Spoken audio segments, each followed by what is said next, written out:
Uang tidak maha kuasa di dunia ini, tetapi hampir berfungsi sebagai benda serbaguna. Tang Xiu dengan acuh tak acuh berkata, Anda membutuhkan sejumlah besar uang untuk membeli sumber daya kultivasi jika Anda ingin mengolah dan terus menjadi lebih kuat. Bawahanmu ini juga harus merasakan hal yang sama. Betul. Pria muda itu mengangguk dan kemudian menambahkan, semua uang saya telah digunakan untuk membeli barang-barang yang dapat membantu saya meningkatkan kekuatan saya selama bertahun-tahun. Kurasa kau selalu membelinya di pasar gelap, iya. Tang Xiu tersenyum berkata, sejujurnya, saya juga ingin mengunjungi pasar gelap untuk memperluas pengetahuan saya. Tetapi saya belum bisa pergi ke sana karena banyak hal membuat saya sibuk. Ya, tempat itu bukan tempat yang baik atau buruk jika kau bertanya padaku, jawab pemuda itu. Tang Xiu tersenyum dengan acuh tak acuh sebagai tanggapan, kembali ke Gao Beilei dan berkata dengan lemah, tumor jahat di Magnificent Tang Corporation harus diberantas secara langsung. Daftar yang baru saja saya berikan kepada mereka adalah nama-nama antek Chen Liwei. Karena itu, Anda harus mengumumkan bahwa Chen Liwei dan lebih dari 20 orang di bawahnya dipecat oleh perusahaan karena korupsi. Selain itu, Anda harus memanggil Kepala Departemen Keamanan Magnificent Tang Corporation di sini sekarang. Gao Beilei mengangguk, tetapi kemudian dia ragu-ragu karena dia berpikir bahwa Tang Xiu akan menyerang Departemen Keamanan juga. Bos, Kepala Departemen Keamanan, Su Ben, selalu menjadi sosok yang setia dan jujur di sini. Dia juga sangat cakap. Saya tidak berpikir dia bersekongkol dengan kelompok Chen Liwei. Su Ben, saat senyum naik ke wajah Tang Xiu, dia bisa melihat kekhawatiran dan kekhawatiran itu melewati mata Gao Beilei. Lalu, dia terkekeh dan berkata, aku kenal Su Ben. Tapi saya agak terkejut melihat Anda melindunginya. Itu mengejutkan saya. Saya kira Anda memiliki hubungan pribadi yang baik dengannya, ya. Gao Beilei ragu-ragu sebelum senyum pahit muncul di wajahnya dan dia berkata, sebenarnya, kami telah menyembunyikan hubungan kami dengan perusahaan untuk saat ini. Tetapi sekarang bos bertanya kepada saya tentang hal itu, saya harus memberitahu Anda bahwa Su Ben dan saya adalah suami istri. Kami sudah memiliki sertifikat hukum selama lebih dari 1 tahun, tetapi kami belum memiliki jamuan makan. Hah? Datang lagi. Tang Xiu tiba-tiba bangkit dari sofa dan menatap Gao Beilei dengan ragu, bertanya, kamu menikah dengan Su Ben. Bagaimana Anda berkumpul? Gao Beilei terlihat agak malu-malu, tetapi dia dengan cepat menekannya dan menjawab, Su Ben memiliki karakter yang jujur dan murni, dan aku perlahan-lahan mulai menyukainya setelah bergaul selama beberapa waktu. Sebenarnya, akulah yang mengejarnya. Tang Xiu memandang Gao Beilei dengan ekspresi bingung apakah dia harus menangis atau tertawa. Dia melambai kepada pemuda itu untuk pergi, meninggalkan dia dan Gao Beilei di kantor. Setelah itu, dia menuangkan secangkir teh dan mengambilnya saat dia berjalan ke Gao Beilei dan menyerahkannya padanya, yang membuatnya sangat tersanjung. Kemudian, dia berkata, kakak ipar, saya tidak tahu Anda memiliki hubungan seperti itu dengan Brother Ben sebelumnya, begitu banyak tindakan saya agak menyinggung Anda. Saya harap Anda bisa memaafkan saya. Juga jangan memberitahu Brother Ben tentang apa yang terjadi di antara kita hari ini. Kalau tidak, dia pasti akan menamparku dengan pasti. Gao Beilei terperangah dan menatap Tang Xiu, yang mengenakan senyum dipaksakan. Keterkejutannya bahkan lebih besar daripada ketika dia mendengar Tang Xiu adalah seorang kultivator. Kakak ipar, bos besar bermartabat dari Magnificent Tang Corporation, seorang kultivator yang menakutkan yang dipanggil oleh bawahannya sebagai yang mulia, tokoh super besar namun dia sebenarnya memanggil saya kakak ipar besar. Ini lelucon macam apa ini? Melihat wajah Gao Beilei, Tang Xiu menyadari bahwa Su Ben belum memberitahunya tentang hubungannya dengan dia, jadi dia tersenyum dan berkata, kakak ipar, kakak Ben dan aku benar-benar tumbuh bersama. Kami dulu tinggal di desa keluarga Su, dan kami berdua bertetangga. Iya, sebenarnya, kami adalah saudara karena setiap rumah tangga di seluruh desa Su Family masih berhubungan darah. Saya membawa Brother Ben ke Star City dan mengaturnya untuk menjadi penjaga keamanan di kilang anggur itu. Saya sudah terlalu sibuk selama bertahun-tahun dan bahkan pergi ke pengasingan di luar negeri untuk berkultivasi, jadi saya tidak tahu tentang kemajuan dan prestasinya sekarang. Tidak pernah terpikir oleh saya bahwa dia akan menikahi Anda secara diam-diam. Baru sekarang Gao Beilei akhirnya mengerti. Melihat wajah Tang Xiu yang tersenyum, dia bisa merasakan perasaannya. Bos, maka Anda dan Sukuan. Yah, kita semua tumbuh bersama. Jika Anda bertanya kepada saya, Tang Xiu tertawa, kita semua adalah saudara dekat. Dan, meskipun nama keluargaku bukan Su, ibuku bernama Su. Segera setelah itu, Su Ben bergegas ke kantor manajer umum dan dengan cepat menanyakan saat dia masuk, Beilei, kau memanggilku dengan tergesa-gesa. Melakukan sesuatu yang terjadi. Dia tidak menyelesaikan kata-katanya karena dia melihat Tang Xiu. Tang Xiu menyambutnya dengan senyum, membuka lengannya dan tertawa. Hahaha, sudah beberapa tahun sejak terakhir kali aku melihatmu, Brother Ben. Nah, Anda terlihat jauh lebih baik dari sebelumnya. Tidak kusangka kamu menikah dengan Gao Lei, General Manager Magnificent Tang Corporation yang terkenal. Sial, Anda benar-benar layak dikagumi. Bagus sekali, saudaraku. Su Ben tampak bersemangat dan matanya agak merah. Dia berlari ke arah Tang Xiu, membuka tangannya dan memeluknya. Dia menamparkan punggung Tang Xiu dengan tinjunya dan kemudian berkata, "Aku akhirnya melihatmu lagi, Tang Xiu. Sudah beberapa tahun memang. Saya sudah pergi mencari Anda kemana-mana kalau bukan karena kepala Kang memberitahu saya bahwa Anda pergi ke pengasingan untuk berkultivasi. Jangan khawatir, saudaraku. Aku baik-baik saja dan keren." Tang Xiu terkekeh dan tersenyum berkata, "Bagaimanapun, Anda tampak jauh lebih kuat sekarang setelah lebih dari 3 tahun, bukan? Anda telah menembus ke Golden Core Stage. Hahaha, ini semua berkat Anda karena sering mengirim sumber daya kultivasi itu kepada saya, Kuan, dan Xiang Fei, saudaraku." Su Ben tertawa dengan kasar dan berkata, "Lain, tidak mungkin kultivasi saya berkembang dengan begitu cepat." Tang Xiu tertegun dan kemudian tersenyum masam. Aku tidak pernah memberi perintah seperti itu. Seharusnya Kang Xia. Meh, kita semua keluarga. Kamu atau Kang Xia sama saja." Su Ben tertawa. Gao Beilei, di sisi lain, tidak percaya seolah-olah dia baru saja berkenalan dengan Su Ben dan berseru dengan tidak percaya, kamu juga seorang kultivator."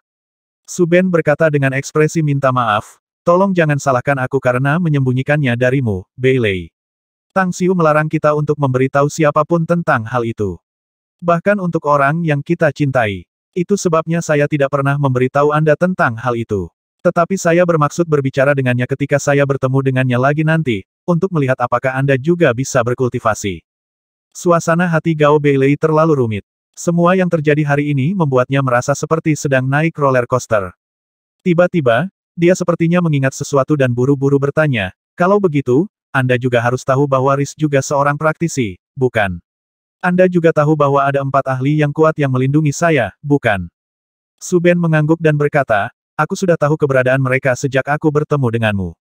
Namun, saya sudah berbicara dengan Riz secara pribadi dan kemudian mengetahui bahwa dia ingin membayar utangnya. Saya tahu bahwa dia tidak hanya tidak akan membahayakan Anda, tetapi dia juga akan melindungi Anda secara rahasia. Adapun 4 orang yang dikirim oleh Chief Kang, Chief Kang memberitahu saya tentang hal itu sebelumnya." Gao Beilei kesal dan dengan marah tersentak. "Lebih baik kau berlutut dan mencuci piring saat pulang nanti."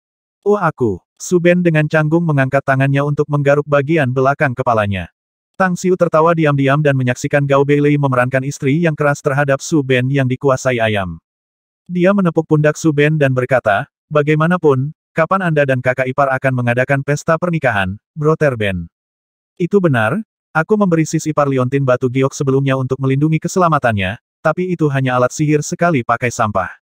Kakak ipar, terimalah manual teknik kultivasi ini. Ini adalah teknik kultivasi immortal yang sangat kuat, dan Anda dapat mulai berkultivasi langsung. Mintalah Brother Ben untuk sering membimbing Anda dan Anda akan dapat mencapai prestasi besar di masa depan." Gao Beilei mengambil manual teknik kultivasi dan bertanya dengan ekspresi terkejut, "Bos, liontin batu giok yang Anda berikan sebelum saya bisakah itu benar-benar melindungi saya?" "Iya," Tang Xiu mengangguk dan menjelaskan, "ini adalah alat sihir tipe pertahanan. Meskipun nilainya sangat rendah, nilainya dapat melindungi Anda dari kecelakaan biasa. Misalnya, kecelakaan mobil. Bahkan jika sebuah truk besar yang melaju dengan kecepatan 200 km jam langsung menabrak Anda masih akan keluar tanpa cedera. Anda juga akan baik-baik saja bahkan jika seseorang menembak Anda dengan pistol. Namun, alat ajaib ini akan hancur setelah digunakan sekali." Bibir Gao Beilei menggeliat beberapa kali dan hatinya bergerak sedikit. Dia tidak berharap Tang Xiu khawatir dan menganggap keselamatannya saat pertama kali bertemu dengannya. Bagaimana liontin batu giok itu dianggap sebagai sampah? Itu jimat yang menyelamatkan jiwa. Selanjutnya, Tang Xiu dan Su Ben menceritakan hari-hari tua mereka sebelum ketiga orang meninggalkan kantor manajer umum. Pada saat yang sama, badai besar disebabkan oleh tindakan Magnificent Tang Corporation. Chen Liwei, wakil manajer umum perusahaan Magnificent Tang, menyalahgunakan posisinya untuk keuntungan pribadi, menggelapkan sejumlah besar uang dan langsung dipecat. Direktur Perkebunan Anggur Magnificent Tang bersekongkol dengan Chen Liwei dan langsung dipecat karena sejumlah besar dana yang digelapkannya. Wakil manajer Departemen Penjualan Tang yang luar biasa. Manajer regional perusahaan Tang Magnificent. Lebih dari 20 eksekutif tingkat menengah dan tinggi dari Magnificent Tang Corporation dipecat sekaligus sebuah peristiwa yang mengejutkan seluruh karyawan perusahaan dan membuat mereka takut. Selanjutnya, personel perusahaan juga mengetahui dari berbagai saluran bahwa bos besar, Tang Xiu, telah kembali dan semua keputusan diberikan oleh bos besar itu sendiri. Kemudian diikuti oleh pengumuman. Bos besar secara pribadi telah menetapkan bahwa eksekutif senior perusahaan Magnificent Tang, terlepas dari siapa dan posisinya, yang sebelumnya menggunakan posisinya untuk keuntungan pribadi akan menerima pengurangan hukuman selama mereka mengakui kesalahan mereka dan mengembalikan uang yang digelapkan. Jika tidak, setelah penyelidikan dimulai dan mereka dinyatakan bersalah, mereka tidak hanya akan dipecat, mereka juga akan diserahkan ke pengadilan dengan proses hukum lanjutan. Berita itu dengan cepat menyebar ke seluruh Magnificent Tang Corporation hanya dalam setengah hari, dan bahkan diketahui oleh seluruh masyarakat bisnis di Shanghai. 5.30 malam, sebelum karyawan Magnificent Tang Corporation pulang kerja, lebih dari selusin eksekutif tingkat tinggi datang dan mengakui kesalahan mereka satu demi satu. Mereka berjanji untuk mengembalikan uang yang digelapkan itu dan bersedia diturunkan pangkatnya dan dipindahkan. Sebagai manajer umum perusahaan Magnificent Tang, Gao Beilei malu menghadapi Tang Xiu setelah semua insiden ini. Namun, Tang Xiu sendiri tidak peduli. Dia hanya tersenyum dan menghiburnya sebelum dia langsung mengunjungi taman industri. Tindakannya membuat Gao Beilei bersyukur, dan Su Ben merasa hangat di dalam. Selama waktu ini, berita mengejutkan dan berita lainnya juga dengan cepat menyebar ke seluruh perusahaan dan menimbulkan sensasi hebat. Berita yang menyebar dengan cepat ke Magnificent Tang Corporation adalah General Manager Gao Beilei dan Kepala Departemen Keamanan Su Ben telah menikah secara rahasia setahun yang lalu dan telah menjadi suami dan istri yang sah. Bos besar Tang Xiu dan Kepala Departemen Keamanan Su Ben tumbuh bersama, dan bos besar Tang berbicara kepada Gao Beilei, kakak ipar besar di depan banyak orang. Dalam sekejap, karyawan di seluruh perusahaan sekarang memandang Su Ben dengan cara berbeda. Bahkan orang bodoh sekarang bisa melihat bahwa banteng nyata perusahaan selain dari bos besar Tang Xiu adalah Su Ben. Dengan Big Boss sebagai saudara, General Manager yang telah menjadi istrinya adalah pemenang sejati seumur hidup. Pada senja, Tang Xiu, Su Ben, Gao Beilei, Su Quan, dan Su Xiangfei, yang baru saja tiba, semuanya berkumpul di kompleks Villa Blue Star, menikmati waktu makan malam yang langka. Wow, sangat hidup di sini. Tawa harmonis yang jelas datang dari luar ruang makan. Chen Xiaowan, mengenakan mantel parit merah, datang ke kamar dan membawa aroma harum. Tang Xiu bangkit, maju untuk menyambutnya dan memberi pelukan besar pada Chen Xiaowan. Setelah membebaskannya, dia tersenyum berkata, sudah lebih dari 3 tahun sejak terakhir kali kami bertemu, Sis Xiaowan. Anda terlihat lebih cantik dan lebih muda dari sebelumnya. Ngomong-ngomong, mengapa kamu tidak membawa calon iparku ke sini? Potong omong kosong, konyol. Saya belum punya pacar. Chen Xiaowan terkekeh dan berkata, kakak merindukanmu. Anda baru saja pergi dan pergi selama lebih dari 3 tahun. Karena itu, matanya tampak sedikit kemerahan, dan dia akan menangis jika tidak ada begitu banyak orang. Tang Xiu mengangkat bahunya dan tersenyum, saya sudah sangat sibuk berurusan dengan beberapa hal, Sis Xiaowan. Kalau tidak, aku akan berlari kembali untuk melihatmu. Ayo, aku akan mengenalkanmu dengan orang-orang ini. Chen Xiaowan mengambil napas dalam-dalam, berusaha keras untuk menekan emosinya, dan tersenyum berkata, nah, lepaskan saya pengantar. Siapa yang tidak kenal orang-orang ini, konyol. Hanya saja, saya tidak pernah berpikir bahwa General Manager Gao juga akan ada di sini. Dia istriku, Sis Xiaowan. Su Ben terkekeh. Kamu bilang apa? Chen Xiaowan seolah-olah dipukul oleh berita yang tidak bisa dipercaya. Sebagai General Manager Magnificent Tang Corporation dan tokoh besar di dunia keuangan, Gao Beilei, tanpa diragukan lagi, adalah salah satu tokoh super yang matanya menatap puncak. Namun, dia ternyata menjadi istri Su Ben. Tidak mungkin apakah ini semacam lelucon atau semacamnya. Mereka terpisah dunia.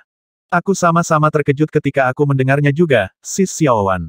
Tang Xiu tertawa kecil dan berkata, tapi setelah memikirkannya, barulah aku mengerti bahwa daging satu orang bisa menjadi racun orang lain. General Manager Gao mencintai Brother Ben.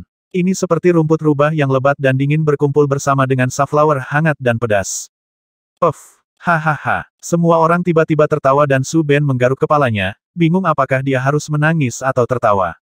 Tidak ada orang asing di sini. Dengan demikian, suasananya terasa hangat dan harmonis. Sama seperti semua orang punya cukup makanan dan minuman, Scarface Qiang datang terburu-buru.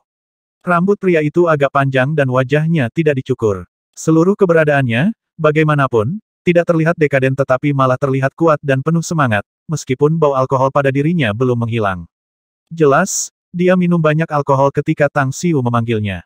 Bos, Scarface Qiang nyaris tidak bisa menahan kegembiraannya saat dia memanggil. Tang Xiu mendorong kursi dan bangkit. Dia kemudian datang ke depan Scarface Qiang, menatap matanya yang sedikit kemerahan, dan dengan lembut menepuk pundaknya. Kemudian, dia menoleh dan berkata, "Kuan, beritahu bibi untuk mengambil semangkuk mie dan memasak 2 hidangan panas. Tidak ada orang asing di sini hari ini, dan ada sesuatu yang perlu saya sampaikan kepada semua orang."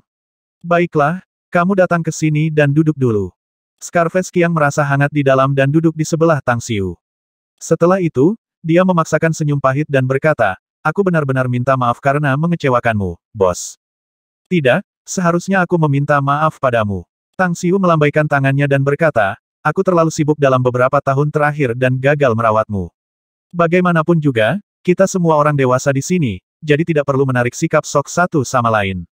Sekarang saya kembali, saya akan memberi Anda semua pilihan, dan saya akan menghormati keputusan Anda, apapun yang Anda pilih."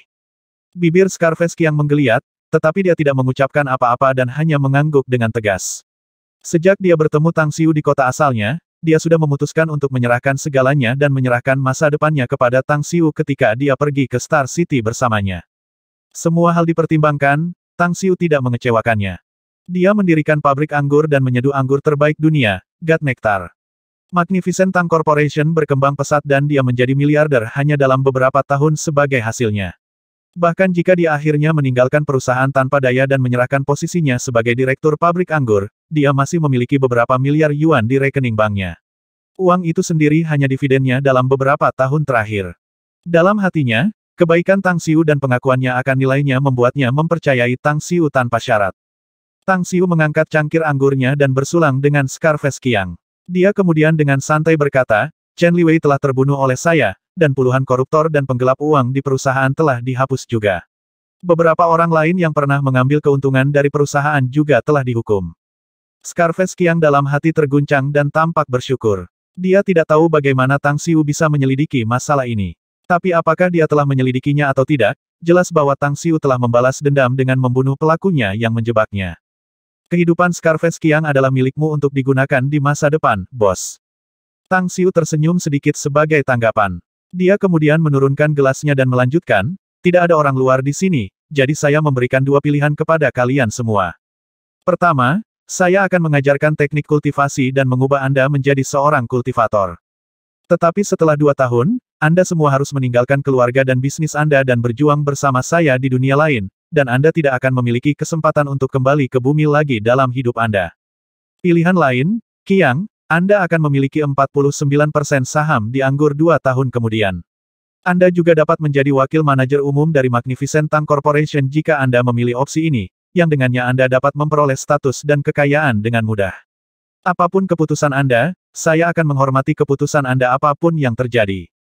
Scarface Qiang terdiam untuk sementara waktu dan kemudian perlahan bertanya, "Di mana kita akan pergi, tepatnya? Apakah saya satu-satunya orang yang bisa pergi dan tidak bisa mengambil orang lain?" "Kamu bisa membawa 4 orang bersamamu," kata Tang Xiu. "Kamu bisa mengambil 4 orang yang paling kamu sayangi, dan mereka juga bisa berkultivasi. Adapun tujuan kami, Anda seharusnya sudah mendengarnya. Itu dunia immortal seperti yang diceritakan dalam legenda. Hanya 3. Saya hanya membutuhkan 3 kuota." Scarface Qiang berkata dengan suara yang dalam, "Bos, Scarface Qiang ini telah menerima rahmat dan pengakuanmu. Saya dapat merasakan bahwa Anda benar-benar menganggap saya sebagai pribadi Anda. Orang tua saya telah meninggal dan saya hanya memiliki orang yang saya cintai, seorang istri dan sepasang anak. Apakah itu benar-benar keputusan terakhirmu?" tanya Tang Xiu sambil tersenyum. Scarface Qiang mengangguk dengan tegas, dan matanya bahkan terlihat lebih bersemangat ketika dia berkata dengan suara yang dalam, "Itu benar-benar keputusanku. Meskipun saya tidak tahu apa-apa tentang kultivasi dan saya juga tidak tahu apakah dunia immortal benar-benar sehebat yang diceritakan dalam legenda, saya masih ingin terus mengikuti Anda, bos." Tang Xiu kemudian beralih ke Chen Xiaowan dan tersenyum bertanya, "Bagaimana denganmu, Sis Xiaowan?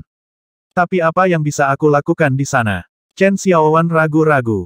"Mengikuti saya akan memberi Anda kesempatan untuk memiliki kehidupan yang bahagia dan makmur atau menghadapi kematian bersama dengan saya," jawab Tang Xiu. "Aku tidak mengerti maksudmu." Chen Xiaowan bingung. "Sis Xiaowan, Anda seharusnya mendengar tentang naiknya kultivator menjadi immortal. Tang Xiu menjelaskan, sebenarnya, ini bukan dongeng dan cerita dalam legenda, itu nyata. Pesawat yang lebih tinggi di atas dunia kita adalah dunia yang jauh lebih luas dengan triliunan ras yang disebut dunia immortal. Namun, saya juga memiliki musuh bebuyutan, saya memiliki pertumpahan darah yang dalam dengan lebih dari sana, dan musuh-musuh saya ini juga sangat kuat. Jika Anda mengikuti saya ke dunia immortal, suatu hari Anda mungkin berdiri di atas triliunan jalan kehidupan, tetapi ada juga kemungkinan bahwa saya akan dibunuh oleh musuh-musuh saya yang kuat dan kita semua akan lenyap. Alasan saya kembali dan memanggil Anda untuk datang ke sini adalah untuk memberi Anda pilihan ini. Chen Xiaowan memikirkannya sebentar dan kemudian menjawab, aku ikut denganmu, saudaraku. Apakah kamu sudah memikirkannya? Tanya Tang Xiu sambil tersenyum. Positif. Chen Xiaowan mengangguk. Karena kalian berdua telah memutuskan demikian, maka kamu harus meninggalkan pekerjaanmu dan kemudian mengikutiku nanti. Setelah Anda selesai berurusan dengan urusan pribadi Anda, pergi ke Nine Dragons Island. Hah? Di mana Pulau Sembilan Naga ini? Chen Xiaowan bertanya dengan rasa ingin tahu. Itu adalah sebuah pulau di Samudra Pasifik yang saya beli. Ini juga base camp saya, jawab Tang Xiu sambil tersenyum. Chen Xiaowan memutar matanya dan dengan cepat berseru, kamu membeli sebuah pulau, namun kamu baru saja memberitahuku. Anda benar-benar tidak punya hati nurani, Anda tahu itu. Hati nurani. Tang Xiu memaksakan senyum masam ke dalam. Dia terlalu malas untuk bertengkar dengan dia karena dia pasti akan berakhir pecundang setiap kali dia bertengkar. Tiba-tiba, Su Ben menyela. Aku akan pergi denganmu ke dunia immortal 2 tahun kemudian, Tang Xiu. Anda harus menemukan orang lain untuk mengelola Magnificent Tang Corporation ketika saatnya tiba. Tang Xiu tertegun dan langsung tertawa. Baik, kami akan mengatur momen itu, tentu saja. Namun, Anda, Xiang Fei, Kuan dan beberapa lainnya akan mulai dari besok. Atasi masalah pribadi dan pekerjaan Anda. Kemudian Anda pulang dan membawa orang yang Anda cintai ke Pulau Sembilan Naga. Beradaptasi dengan kehidupan di sana dulu dan terus berkultivasi. Anda dapat beradaptasi dengan kehidupan baru Anda di dunia immortal lebih cepat nanti. Bagaimana dengan saya? Gao Beilei buru-buru bertanya. Tang Xiu meluangkan waktu untuk merenungkannya. Kemudian, dia perlahan berkata, kakak ipar, kau akan tinggal di sini. Bagaimanapun, kita masih membutuhkan perusahaan Tang Magnificent untuk menghasilkan uang. Meskipun saya tidak akan mengirim orang lain untuk mencari seluruh bumi untuk sumber daya, saya tidak akan meninggalkan hal-hal baik di belakang. Selain itu, kami masih membutuhkan banyak uang untuk membeli sumber daya. Gao Beilei mengangguk sebagai jawaban. Tapi kemudian, dia tiba-tiba memahami sesuatu dan berseru, tidak heran lebih dari 90% dari pendapatan bersih perusahaan Magnificent Tang kita akan ditransfer dengan cepat selama ini. Ternyata Anda menggunakannya untuk membeli sumber daya kultivasi. Yah, kita punya ratusan ribu orang yang membutuhkan sumber daya kultivasi, untuk memulai. Tang Xiu tersenyum masam. Kami tidak akan mampu mempertahankan semuanya jika kami tidak memiliki kekayaan besar untuk mendukung mereka. Itu masih dapat dikelola untuk saat ini, tetapi itu akan menjadi sakit kepala sejati ketika kita pergi ke dunia immortal. Setelah semua, mata uang yang digunakan di dunia immortal adalah hal yang digunakan oleh dewa. Konsumsi kita akan menjadi seperti abisal, jurang maut. Semua orang saling bertukar pandangan kecewa dan tiba-tiba tidak bisa mengatakan apapun sebagai tanggapan. Mereka tidak tahu apa-apa tentang dunia immortal dan tentu saja tidak tahu jenis mata uang apa yang digunakan di sana. Tetap saja ada ratusan ribu orang yang membutuhkan sumber daya kultivasi. Artinya, Tang Xiu telah mengkultivasikan ratusan ribu kultivator selama ini. Ketika pagi tiba dan sinar matahari pertama terbit dari ufuk timur, Tang Xiu bangun dari tidurnya. Rasanya sangat menyegarkan baginya setelah menjalani kehidupan yang sibuk begitu lama dan tiba-tiba santai sekarang. Dia kemudian turun dan sarapan bersama sekelompok orang yang menginap semalam. Setelah itu, Tang Xiu, Su Ben, dan Gao Beilei menuju ke Magnificent Tang Corporation bersama dengan Scarface Qiang. Pagi ini, sebuah pesan kemudian menyebar ke seluruh perusahaan bahwa Direktur Kilang Anggur sebelumnya, Dai Qiang, ternyata dibingkai dan kemudian kehilangan posisinya. Namun, bos besar Tang Xiu menemukannya secara pribadi dan mempercayakannya dengan posisi yang lebih tinggi sebagai wakil manajer umum perusahaan Magnificent Tang. Orang itu sendiri mungkin tidak memiliki reputasi yang tidak beralasan, tetapi masih mengejutkan banyak orang. Selanjutnya, semua orang juga menyadari bahwa Dai Qiang memiliki hubungan yang sangat dekat dengan Tang Xiu. Pada malam hari, Tang Xiu menerima Miao Wentang, Cao Mingzhen, dan beberapa kepala keluarga di Magnificent Tang Corporation, dan kemudian menandatangani kerjasama untuk mengembangkan pulau di Laut Cina Selatan. 80 miliar yuan telah dibayar di muka dan ditransfer, dan proyek hanya membutuhkan beberapa tindak lanjut yang diperlukan untuk mengawasi. Selanjutnya, diharapkan bahwa proyek Magnificent Tank Corp dalam mengembangkan pulau itu menjadi lokasi wisata top dunia dapat dilakukan dengan lancar. Proyek itu sendiri akan dipimpin oleh seorang eksekutif senior dari Magnificent Tank Corporation. Keesokan harinya, Tang Xiu membawa Tang Ahlang dan pergi ke gurun taklamakan. Basis rahasia yang dibangun oleh otoritas Cina terletak di sana, dan orang yang bertanggung jawab atas situs tersebut adalah Direktur Biro Kemampuan Khusus, Duan Mulin. Bahkan sebagian besar anggota agensi ini juga ditempatkan di sana. Apa yang kamu pelajari dari pengamatanmu setelah mengikutiku dalam beberapa hari terakhir, Ahlang? Duduk di kereta menuju Xinjiang Selatan, Tang Xiu dengan tenang menatap Tang Ahlang di sofa di depannya. Bagaimana guru berurusan dengan orang-orang, kata Tang Ahlang dengan hormat. Hanya aspek ini, tanya Tang Xiu dengan senyum tipis. Secara umum, memang hanya aspek ini, meskipun ada juga beberapa detail yang lebih penting untuk ditekankan.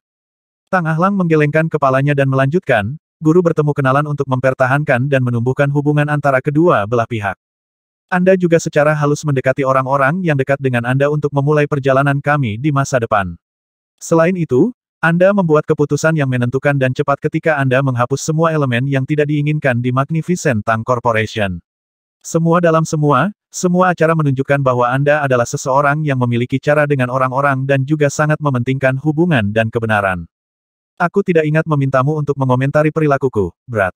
Tang Xiu memutar matanya dan berkata dengan cepat. Saya baru saja mengungkapkan apa yang saya pelajari dari Anda, Tuan, jawab Tang Ahlang tersenyum. Apa itu? Tanya Tang Xiu dengan rasa ingin tahu. Kebijaksanaan. Tang Ahlang tersenyum. Jika kamu ingin mencium pantatku, lakukan saja secara langsung dan jangan bertele-tele. Tang Xiu menggelengkan kepalanya dan berkata sambil tersenyum, ngomong-ngomong, apa kemajuan Anda dalam mempelajari isi dari manual arai? Aku sudah menangkap 30% dari itu, tapi aku harus berkonsultasi dengan 70% sisanya denganmu karena aku tidak mengerti mereka, jawab Tang Ahlang. Aku sudah menandai semua yang belum ku mengerti, jadi kurasa aku akan bertanya padamu sekarang. Baik, Tang Xiu mengangguk. Keduanya kemudian duduk di sofa empuk masing-masing. Tang Xiu sendiri sebelumnya mempertimbangkan untuk memberitahu Tang Ahlang pengetahuan tentang susunan kapanpun dia punya waktu, jadi dia memesan kamar 4 sofa ini. Waktu berlalu dengan cepat. Sepanjang jalan, Tang Xiu mengajar dan Tang Ahlang belajar. Baik guru maupun murid sangat antusias untuk memainkan peran mereka. Akhirnya, setelah berganti mobil khusus beberapa kali, kedua orang itu berdiri di tepi gurun taklamakan. Tang Xiu juga membeli banyak kebutuhan sehari-hari dalam perjalanan ke sini, termasuk makanan dan air, yang semuanya disimpan di cincin interspatialnya. Karena itu, dia tidak perlu khawatir tentang kekurangan pasokan di padang pasir. 2 hari kemudian, pada saat ini, Tang Xiu tiba di tanah datar di padang pasir dan dengan tenang berjalan bersama Tang Ahlang. Akhirnya, mereka berdua berhenti di tepi oasis. Seharusnya di sekitar sini diberi posisi, Tuan, Tang Ahlang mengeluarkan peta dari cincin interspatial dan berkata setelah dengan hati-hati mengamati lokasi dan membandingkannya dengan peta. Ya, itu seharusnya ada di sini. Tang Xiu mengangguk. Apalagi yang kamu perhatikan? Tang Ahlang dengan hati-hati mengamati lingkungan dan berpikir dalam diam. Kemudian, dia berkata, sinyal komunikasi di sini telah dilindungi karena ponsel saya tidak menangkap sinyal, dan fluktuasi energi di tempat ini agak tidak normal mengingat kompas tidak berfungsi, juga. Selanjutnya, saya telah mengamati oasis ini juga. Cukup aneh, tidak ada tanda-tanda kehidupan atau sumber air. Sebaliknya, energi spiritual dunia di sini kaya melebihi harapan saya. Situasi seperti itu seharusnya tidak mungkin terjadi mengingat lokasinya. Terakhir, suhu saat kami datang ke oasis ini berbeda dari luar kira-kira setidaknya 20 derajat. Ini tidak normal. Pengamatanmu cukup menyeluruh dan penuh perhatian, tapi agak biasa datang darimu. Tang Xiu sedikit tersenyum. Ada sesuatu yang lain. Tang Ahlang bingung. Cobalah untuk melihat-lihat jarak dari tempat kita berdiri sekarang. Apakah Anda melihat sesuatu yang berbeda dari daerah ketika kami berjalan di sini? Tang Ahlang berpikir lebih lama untuk beberapa saat dan kemudian berkata dengan ekspresi malu, kamu benar, Tuan. Ketika kami melihat oasis dari luar, luasnya hanya sekitar 4 lapangan basket. Tapi setelah kami datang ke sini, jarak visual yang bisa kulihat setidaknya hingga 2 km, dan aku tidak bisa melihat apapun di atas 2 km. Lebih jauh, meskipun kami berhenti sebentar, kami hanya berjalan kurang dari 500 meter, artinya jarak visual yang bisa kita lihat di luar berbeda dari ukuran sebenarnya dari area di sini. Kamu baru saja mengatakan sebelumnya bahwa energi spiritual dunia di sini sedikit berbeda, dan begitu pula fluktuasi energinya. Apakah kamu tidak tahu mengapa? Tang Xiu menambahkan. Tang Ahlang berpikir sejenak dan kemudian tiba-tiba berkata, oasis ini ditutupi oleh sebuah arai. Hanya saja aku tidak bisa merasakannya ketika kami datang dari luar. Betul, area ini memang diselimuti oleh arai, dan akulah yang mengaturnya sendiri. Tang Xiu tersenyum dan berkata, luas oasis ini kira-kira sekitar 1000 km persegi, tetapi terlihat berkurang ukurannya beberapa kali lipat setelah saya mengatur susunannya. Sebagai tindakan pencegahan ganda, saya juga melindungi sinyal komunikasi apapun dalam jarak beberapa ratus kilometer dan mengatur medan magnet khusus. Oleh karena itu, bahkan satelit-satelit di orbit tidak akan dapat mendeteksi apapun di tempat ini. Apakah ada sesuatu yang khusus di tempat ini, Tuan? Tang Ahlang bingung. Kamu akan segera mengetahuinya. Tang Xiu tersenyum ringan. Juga, tetap diam nanti dan dengarkan, amati, dan pikirkan. Yah, beberapa orang akan melihat kita di sini. Ekspresi Tang Ahlang sedikit bergeser setelah mendengar ini dan tatapannya tiba-tiba bergeser ke kejauhan, terkejut. Sebuah tempat di tengah hamparan rumput hijau 200 meter di depan tiba-tiba terbuka dan sebuah kendaraan hijau keluar segera setelah itu, datang ke arah mereka dalam beberapa detik. Bam! Pintu mobil cepat dibuka dan dua pria muda yang memegang senapan keluar. Keduanya mengenakan kacamata LCD dan mengarahkan senjata mereka ke Tang Xiu dan Tang Ahlang dengan waspada. Siapa kamu dan bagaimana kamu sampai di sini? Salah satu pria muda dengan setelan kamuflase dengan dingin bertanya dengan suara berat. Kamu tidak kenal aku, jadi kamu baru di sini, kan? Tang Xiu tersenyum dan berkata, jangan bilang Duan Mulin belum menggantung foto saya di pangkalan ini untuk Anda hormati. Hah? Kedua pemuda itu saling bertukar pandang dengan kecewa dan segera tampak marah. Seseorang yang baru saja berbicara mengangkat moncong senjatanya dan berteriak, apakah kamu pikir kamu bisa mengatakan nama ketua kita? Siapa kamu? Jawab aku, kalau tidak jangan salahkan kami karena mengambil tindakan keras. Tang Xiu menyipitkan matanya dan melirik senjata di tangan mereka. Dia kemudian tersenyum berkata, itu pasti senjata laser, ya. Seharusnya cukup kuat dan mampu menembus dinding besi setidaknya sekitar 50 cm. Coba tembak aku. Saya ingin melihat apakah senjata ini sekuat yang direkam dalam data. Apa? Kedua pria itu tercengang. Mereka tidak pernah bermimpi bahwa Tang Xiu tahu bahwa senjata di tangan mereka adalah senjata laser. Harus dicatat bahwa senjata laser baru saja dikembangkan kira-kira setahun yang lalu. Itu cukup kuat dengan jarak tembak yang sangat jauh. Mereka bisa melihat target jangka panjang mereka selama mereka mengenakan kacamata LCD visi jarak jauh. Tetap saja, apakah ada yang salah dengan kepala orang ini? Dia ingin mereka menembaknya dengan senjata laser yang kuat. Apakah dia ingin bunuh diri atau sesuatu? Dari mana orang gila ini berasal? Mereka berdua sedikit sakit kepala dan ragu-ragu. Apa yang kalian khawatirkan? Iya. Tang Xiu dengan ringan tersenyum dan berkata, aku bilang untuk menembakku dan biarkan aku memeriksanya, bukan. Saya benar-benar ingin tahu apakah senjata laser yang dikembangkan benar-benar sekuat yang dilaporkan. Mata pria muda yang berbicara itu berkilauan. Dia punya firasat samar bahwa pria muda yang berdiri di depannya tidak seharusnya menjadi orang biasa.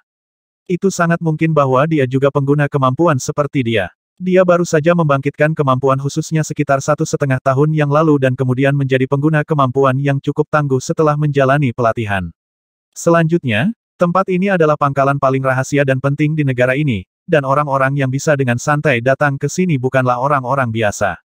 Menembak. Dia mengambil napas dalam-dalam dan menarik pelatuk untuk menembak Tang Xiu. Pertengkaran. Sinar laser ditembakkan dari pistol dan langsung mengenai dada Tang Xiu. Pemuda itu berharap bahwa pria di depannya akan terluka parah bahkan jika dia tidak mati. Itu karena dia sendiri juga akan terluka meskipun dia adalah pengguna kemampuan. Namun, apa yang terjadi selanjutnya membuatnya terperangah. Sinar laser yang mengenai dada pria muda di depannya hanya berhenti dan tidak dapat bergerak maju. Sinar laser tampaknya terhalang oleh perisai energi transparan. Tidak mungkin. Mata pemuda itu menonjol keluar dan hampir muncul.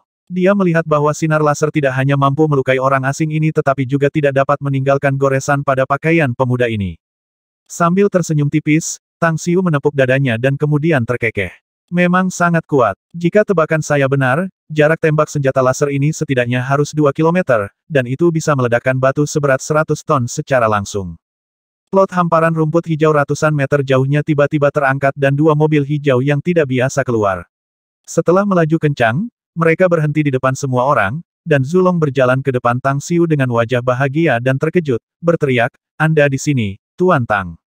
Yah, aku baru saja tiba, jawab Tang Xiu tersenyum. Kepala Duanmu pasti akan senang jika dia tahu kamu ada di sini, kata Zulong bersemangat. Pria muda yang menembaknya tampak ragu. Dia diam-diam memikirkan nama seorang pria setelah mendengar alamat Zulong. Tetapi mengingatnya mengirimkan rasa sakit pada tulang punggungnya karena dia yakin bahwa dia akan menemui nasib buruk jika tebakannya benar. Itu karena orang tertentu ini diketahui oleh semua anggota Biro Kemampuan Khusus Keberadaan seperti dewa yang merupakan kontributor utama untuk pendirian situs ini. Dia Tang Xiu. Pada saat ini, Tang Xiu sendiri juga memperhatikan tatapan suram di wajah pemuda itu dan khawatir di matanya. Dia mondar-mandir beberapa langkah ke depan dan dengan lembut menepuk pundak pemuda itu, sambil tersenyum berkata, "Jangan terlihat khawatir. Anda tidak dapat disalahkan karena Anda tidak mengenal saya." Zulong tertegun dan bingung. Apa yang terjadi? Pria muda itu memasang ekspresi yang lebih buruk daripada menangis dan menjawab, "Tentang ini Tuan Tang meminta saya untuk menembaknya, mengatakan bahwa ia ingin mencoba kekuatan senjata laser yang kami kembangkan. Karena itu, saya akhirnya menembaknya. Tetapi bahkan tidak meninggalkan goresan pada pakaian Tang sama sekali." Zulong segera tampak geram dan dikutuk. "Bajingan, apakah Anda sebodoh itu dan baru saja menembak Tuan Tang hanya karena dia meminta Anda melakukannya? Apakah kamu tahu siapa dia? Dia pria yang sangat seperti dewa yang kalian harus sembah dan kagumi. Beraninya kau menembaknya, apakah Anda sudah bosan hidup?" Hanya pada saat itulah pemuda itu langsung mengerti bahwa pemuda tampan dan berani ini adalah Tang Xiu yang terkenal. Pada saat ini, dia hampir menangis dan dengan gagap berkata dengan bibir menggeliat, Mertang, aku benar-benar minta maaf. Saya tidak tahu siapa kamu. Tolong maafkan saya. Aku hanya pendatang baru di sini, dan kemampuan spesialku baru terbangun selama lebih dari setahun, dan itu baru lebih dari setahun sejak aku datang ke sini. Aku baru saja mengatakan bahwa kamu tidak bisa disalahkan karena kamu tidak mengenal aku, bukan?" Tang Xiu berkata sambil tersenyum. "Baiklah, kembali ke tugasmu. Zulong, bawa aku menemui senior Duanmu." Dimengerti. Melotot tajam pada pemuda itu, Zulong kemudian segera memimpin Tang Xiu dan Tang Ahlang untuk naik ke mobil yang aneh dan menuju ke terowongan keluar. Kendaraan aneh memiliki interior yang luas dan Tang Xiu sedikit terkejut setelah mengamatinya sebentar karena kecepatannya yang sangat cepat. Setelah memasuki lorong, kendaraan melaju dengan kecepatan 450 km/jam dan membutuhkan waktu kurang dari setengah menit sebelum berhenti di depan sebuah aula kosong besar yang terbuat dari logam. Setelah Tang Xiu dan Tang Ahlang turun dari kendaraan, mereka melihat 18 pria kuat berjas kamuflase dan dipersenjatai dengan senjata laser berdiri di sekitar aula bundar. Masing-masing dari mereka mengenakan ekspresi yang sangat keras. "Pak, Bao, 18 orang kuat ini jelas tahu siapa Tang Xiu, dan pandangan fanatik muncul memenuhi mata mereka saat mereka melihatnya." Tang Xiu tersenyum tipis sebagai tanggapan. Saat dia menjentikkan jarinya, 18 pil tiba-tiba meluncur ke tangan mereka dan dia tersenyum berkata, "Sudah lama dan kalian semua menjadi lebih kuat, kawan. Saya harap 18 pil ini dapat membuat Anda melangkah lebih jauh." "Terima kasih, Tuan Tang."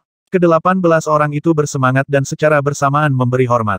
Ekspresi iri terpancar di wajah Zulong. Tapi dia sangat menyadari kemurahan hati Tang Xiu. Dia ingat bahwa dia juga mendapatkan banyak pil obat dari Tang Xiu terakhir kali dia datang ke sini.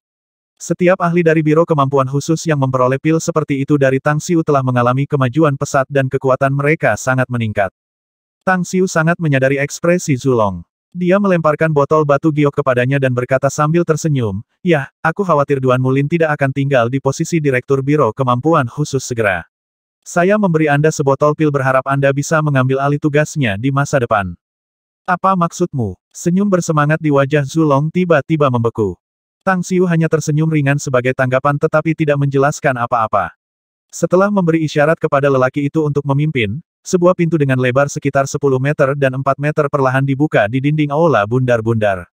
Ya Tuhan, meskipun memiliki disposisi yang sangat mantap, Tang Ahlang, yang mengikuti Tang Xiu masuk, tidak bisa menahan diri untuk berseru, dan napasnya berubah cepat. "Hei, jangan pamerkan pengalamanmu dan buat aku terlihat buruk." Tang Xiu meliriknya dan berbisik. Tang Ahlang menerima instruksi, tetapi guncangan di wajahnya tidak berkurang sedikit pun ketika dia buru-buru menjawab, "Apa sebenarnya tempat ini, Tuan? Bagaimana rasanya saya baru saja memasuki dunia teknologi tinggi peradaban maju. Sepertinya saya melihat adegan dari film fiksi ilmiah asing. Semuanya di sini memberi saya kejutan besar." Saat berjalan di dalam, Tang Xiu menjelaskan, "Kamu benar. Tempat ini memang merupakan dunia peradaban maju, Dan teknologi yang Anda lihat di sini setidaknya 10 kali atau bahkan 100 kali lebih maju daripada teknologi yang dapat Anda temukan di bumi saat ini. Mungkin butuh pengembangan selama berabad-abad untuk teknologi di bumi untuk mencapai tingkat teknologi yang Anda lihat di sini. Apalagi berabad-abad, sangat mungkin bahwa perlu milenium untuk ilmu dan teknologi bumi untuk berkembang sebelum dapat mencapai tingkat teknologi ini. Itu karena ada beberapa bahan khusus di sini yang tidak dapat ditemukan di bumi. Jika bukan karena konverter energi yang dapat mengkonversi bahan, tidak mungkin untuk mengembangkan mesin dan benda yang lebih maju seperti yang dapat kita lihat di sini. Tang Xiu memberikan senyum acuh tak acuh sebagai tanggapan. Dia tidak terus melangkah di tangga menuju ruang di depan tetapi langsung melayang dan berjalan di udara maju selangkah demi selangkah.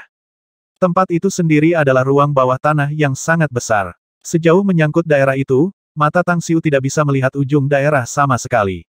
Ada banyak mesin berbentuk aneh di pedalaman, dan banyak tentara bersenjata dalam seragam lapangan terlihat mengendarai aeroglider di mana-mana, sementara berbagai kendaraan lain tetap di tanah tetapi terbang sesuai dengan jalur terbang khusus. Selanjutnya, ada juga sejumlah besar senjata berteknologi tinggi di sini. Tang Ahlang bahkan melihat bahwa lebih dari selusin jet tempur diparkir di salah satu sudut ruangan ini, sementara ratusan personel berpakaian biru sibuk di sekitar jet tempur. Tetapi yang mengejutkannya adalah bahwa pesawat ini bukan jenis pesawat tempur yang pernah dilihatnya di dunia luar. Dia telah membaca banyak majalah militer sebelum ini dan belajar tentang banyak pejuang tingkat lanjut di dunia. Tetap saja, bahkan pesawat terkecil dari puluhan pesawat di sini memiliki panjang lebih dari 200 meter dan sayapnya cukup besar. Tang Ahlang diam-diam memperkirakan bahwa pesawat ini pasti bisa menampung lebih dari 1000 orang. Ini pasti pesawat alien. Tang Ahlang berbisik dalam hati dan diam-diam menekan keterkejutannya. Hahaha. Tawa yang keras dan jelas tiba-tiba datang dari kejauhan saat Duan Mulin terbang langsung ke Tang Xiu. Dia melangkah maju dan memberi pelukan pada Tang Xiu sambil tersenyum berkata, "Kamu akhirnya keluar dari pulau terpencil itu, nak. Apa yang Anda pikirkan tentang tempat ini setelah melihat-lihat? Tempat ini telah banyak berubah setelah beberapa tahun pembangunan, ya. Memang sangat berbeda dari sebelumnya, memang." Tang Xiu tersenyum menjawab, "Ini menunjukkan bahwa Anda telah melakukan pekerjaan besar di sini. Ngomong-ngomong, aku punya satu hal untuk ditanyakan. Bisakah pangkalan ini membangun kapal perang antar bintang dalam waktu 2 tahun? Setidaknya pesawat ruang angkasa antar tingkat 3. Senyum di wajah Duan Mulin surut dan dia menjawab dengan ekspresi kehilangan, "Bagaimana menurutmu? Bahkan jika semua personil terus bekerja lembur dalam penelitian, eksperimen, dan manufaktur, tidak mungkin menyelesaikannya dalam 2 tahun. Apakah Anda pikir meneliti dan mengembangkan kapal perang antar bintang adalah seperti menangani kubis yang bisa kita tanam dengan mudah?" Senyum membuat sketsa di sudut mulut Tang Xiu ketika dia menjawab, "Yah, karena itu tidak layak. Saya khawatir Anda tidak akan dapat melihat hasil penelitian kami di sini. Anda juga tidak akan dapat melihat masa depan pengembangan ilmu pengetahuan dan teknologi di bumi di masa depan. Sejujurnya, saya ingin naik kapal perang antar bintang untuk berjalan di sekitar Bima Sakti." 2 tahun. Jantung Duan Mulin berdebar kencang dan dia menatap tajam ke Tang Xiu, bertanya, "Kamu sudah membuat keputusan? Ini akan menjadi 2 tahun kemudian. Semuanya sudah siap dan hanya perlu menunggu waktu yang tepat."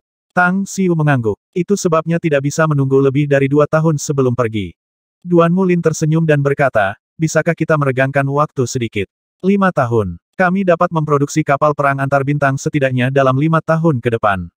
Saat itu, saya juga ingin naik pesawat ini dan berjalan-jalan di sekitar galaksi.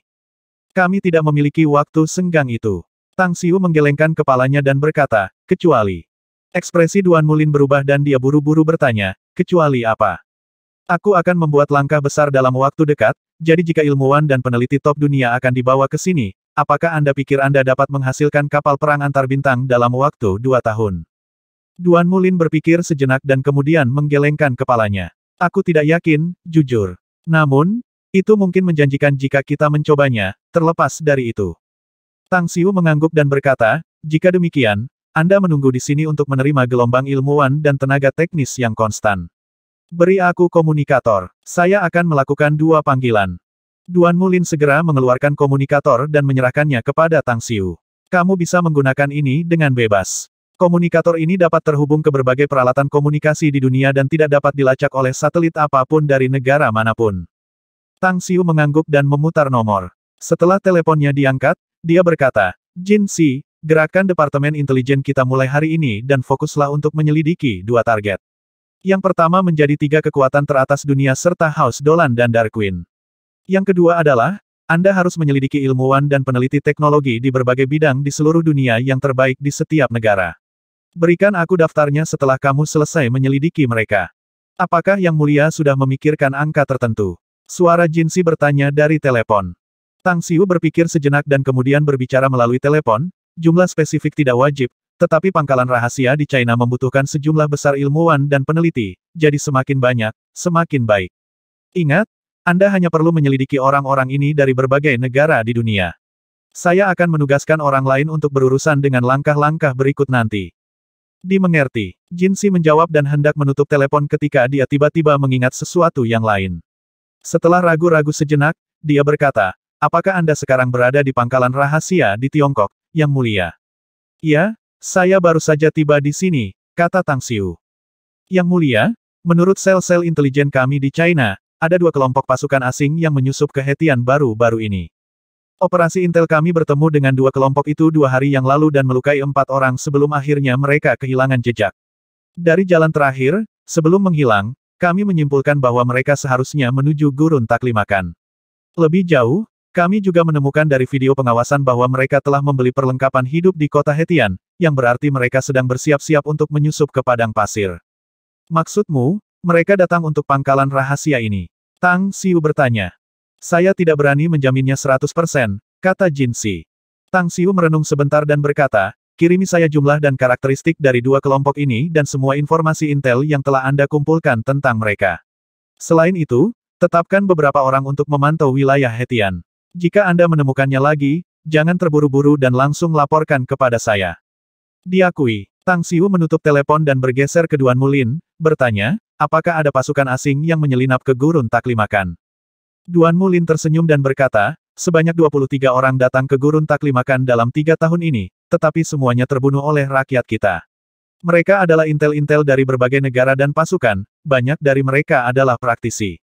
Sebenarnya, pangkalan rahasia ini sendiri sangat tersembunyi, tetapi kami membutuhkan banyak bahan dan kami harus membeli cetakan mekanik dari luar negeri. Tidak bisa dihindari bahwa itu akan menarik perhatian. Tang Xiu mengangguk diam-diam. Kemudian, dia berkata, saya akan memerintahkan koperasi intel saya untuk memonitor pergerakan di Tiongkok untuk menjaga semua mata-mata menjauh. Tetapi Jinsi baru saja melaporkan kepada saya bahwa 2 kelompok orang menyelinap ke wilayah Hetian dan tujuan mereka adalah tempat ini. Apakah Anda akan mengirim orang-orang Anda untuk menyingkirkan mereka atau haruskah saya menghadapinya sendiri? Aku akan mengirim orang-orangku untuk berurusan dengan mereka. Duan Mulin berkata setelah memikirkannya. Baiklah, kata Tang Xiu. Dengan cepat, Zulong pergi dengan puluhan pengguna kemampuan yang tangguh. Tak satu pun dari mereka membawa senjata berteknologi tinggi untuk mencegah kecelakaan, dan mereka juga tidak mengambil kendaraan hijau yang aneh itu. Mereka hanya mengendarai kendaraan off-road gurun yang biasa digunakan di dunia dan dengan cepat melaju ke arah wilayah Hetian. Sementara itu, Tang Xiu mengunjungi pangkalan rahasia di bawah pimpinan Duan Mulin. Banyak produk teknologi adalah benda yang dilihat Tang Xiu, jadi dia tidak merasa sedikit tertarik. Tempat apa ini? 4 lebih jam kemudian, ketika semua orang melewati pintu lain keluar, Tang Xiu memperhatikan bahwa Duan Mulin tampaknya tidak ingin membawanya masuk. Dia segera menunjuk ke suatu tempat dan bertanya. Tidak ada yang layak dikunjungi karena hanya gudang yang menyimpan kristal energi, kata Duan Mulin dengan ringan. Di depan kami adalah area botani tanaman asing. Tempat itu pasti akan menjadi pembuka mata untukmu. Kristal energi. Tang Xiu diam-diam terkejut. Ketika dia menyerahkan konverter kristal energi ke Duan Mulin sebelumnya, dia diam-diam mengirim orang-orangnya untuk mengevakuasi sejumlah besar kristal energi yang tersimpan dalam sisa-sisa bintang 3. Dia bahkan menggandakan konverter energi dan metode untuk membuat kristal energi. Selama 3 tahun terakhir, anggota kekaisaran di Pulau Sembilan Naga di bawah kepemimpinan Mo Yi telah diam-diam memproduksi kristal energi ini dengan 4 garis konverter energi. Setiap baris dapat menghasilkan hampir 100 kristal energi setiap hari. Duan Mulin. Tang Xiu tidak punya niat untuk pergi lagi, dan nadanya ketika berbicara dengan pria ini berubah. Mendengar alamat baru itu membuat jantung Duan Mulin berdebar, tetapi dia tetap memasang ekspresi tenang di permukaan dan berkata, apakah kamu tidak tertarik dengan tanaman botani tanaman asing? Kami dapat mencari di tempat lain jika Anda tidak benar-benar tertarik. Sedikit kekecewaan melintas di mata Tang Xiu. Dia menggelengkan kepalanya dan berkata, saya ingin mengingatkan Anda bahwa Anda hanya memiliki 2 tahun lagi. Jika Anda masih tidak dapat menyingkirkan ide Anda, maka saya khawatir Anda hanya bisa tinggal di sini selamanya. Duan Mulin sedikit marah di dalam. Dia adalah sosok yang hebat dan pria yang berpengalaman, bagaimana mungkin dia tidak merasakan ancaman dalam kata-kata Tang Xiu. Ancaman itu membangkitkan kebenciannya dan memicu sifat keras kepala bawaannya ketika dia berkata dengan ringan, saya memiliki tugas saya sendiri. Selama saya dalam posisi ini, saya akan tinggal di sini. Tang Xiu tiba-tiba tersenyum, dan senyumnya sangat cerah ketika dia berkata, bagaimanapun, saya benar-benar ingin tahu tentang tanaman botani tanaman asing. Bawa saya untuk melihatnya. Duan Mulin menatap punggung Tang Xiu saat dia berbalik dan pergi dengan suasana hati yang terbalik dan perasaan yang rumit. Jika Tang Xiu bersikeras, dia tidak akan menghentikan Tang Xiu memasuki gudang energi kristal dan bahkan akan memberinya beberapa jika dia bertanya. Tang Xiu, bagaimanapun, tidak bersikeras. Dia bahkan menunjukkan ekspresi seperti itu bahkan setelah dia dengan keras kepala menunjukkan sikapnya. Pada saat ini, dia menyadari bahwa Tang Xiu telah menyerah padanya.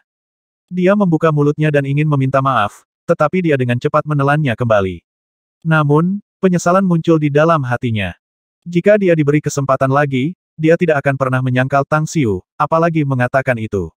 Namun, dia tahu bahwa Tang Xiu tidak pernah kembali begitu dia memutuskan sesuatu. Tidak peduli bagaimana dia menjelaskan dan memohon, tidak ada harapan yang tersisa untuknya. Tetap saja, dunia immortal adalah tempat yang sangat ingin ia kunjungi. Dia ingin hidup lebih lama dan menjadi lebih kuat. Tetapi dorongan hatinya membuang kesempatan sekali seumur hidup ini dan mengisi hatinya dengan kepahitan. Dalam 2 hari berikutnya, Tang Xiu tinggal di pangkalan, mengamati berbagai produk teknologi tinggi. Dia bahkan memiliki dorongan untuk memperbaiki beberapa alat magis berteknologi tinggi atau bahkan alat immortal. Lang, apa yang Anda pikirkan tentang efek yang dapat dihasilkan dengan menggabungkan kultivasi immortal dengan sains dan teknologi? Tang Xiu berbicara sambil berdiri di oasis di atas pangkalan dengan pandangan bijaksana. Kultivasi immortal memiliki kekuatan immortal, sedangkan sains dan teknologi juga menawarkan manfaatnya masing-masing. Kombinasi keduanya dengan memanfaatkan keunggulan masing-masing dan menghilangkan kelemahannya tentu akan menghasilkan manfaat yang tak terbatas. Namun, bagaimana menggabungkannya masih perlu dipertimbangkan dan diteliti lebih lanjut. Kalau tidak, kita bisa mengharapkan penyimpangan terjadi dan merusak kedua aspek. Tang Xiu mengangguk sebagai tanggapan dan memandang Tang Ahlang. Anda telah membuat kemajuan besar hanya dalam 3 tahun. Saya dapat mengatakan bahwa Anda sudah benar-benar dewasa, hanya melewatkan langkah terakhir. Tang Ahlang agak malu dengan pernyataan Tang Xiu, tapi masih ada sedikit kebingungan di matanya ketika dia bertanya, langkah terakhir apa, Tuan? Yah, kau masih laki-laki dan belum menjadi laki-laki, di mataku. Tang Xiu terkekeh dan berkata, hanya ketika Anda sudah mencicipi makanan dari seorang wanita Anda dapat dianggap sebagai pria sejati, Anda tahu. Ekspresi canggung melukis wajah kekanak-kanakan Tang Ahlang. Dia mengguncangnya dengan keras dan berkata, saya lebih suka tetap sebagai anak laki-laki selamanya daripada menjadi seorang pria, Tuan. Aku takut aku akan berakhir seperti dirimu. Hah, datang lagi. Tang Xiu tampak kusam. Tang Ahlang menyeringai berkata, ya, saya telah melihat betapa sengitnya istri-istri guru. Uhuk-uhuk. Napas Tang Xiu berhenti sejenak, dan dia batuk beberapa kali sesudahnya. Jika Tang Ahlang 10 tahun lebih muda, dia pasti akan memukul pantatnya. Bocah ini secara tak terduga bagaimana dia berani menegur dan menggoda gurunya sendiri. Tiba-tiba, ekspresi Tang Xiu bergeser dan dia melihat ke kejauhan. Yang mengejutkan, Zulong dan 2 ahli dari Biro Kemampuan Khusus melarikan diri di padang pasir beberapa kilometer jauhnya. Luka berdarah bisa terlihat di seluruh tubuh mereka, sementara puluhan sosok bergerak secepat kilat di belakang mereka dalam pengejaran. Mereka orang asing, Tuan, kata Tang Ahlang. Tang Xiu mengangguk dan berkata, Zulong memimpin sebuah tim beberapa hari yang lalu untuk berburu dan membunuh 2 kelompok yang menyelinap ke padang pasir. Sangat mungkin bahwa dia bertemu dengan beberapa orang kuat dan diburu, berakhir dengan sangat buruk seperti ini. Karena itu, sosok rampingnya berkedip dan muncul di depan Zulong dalam waktu kurang dari 2 napas.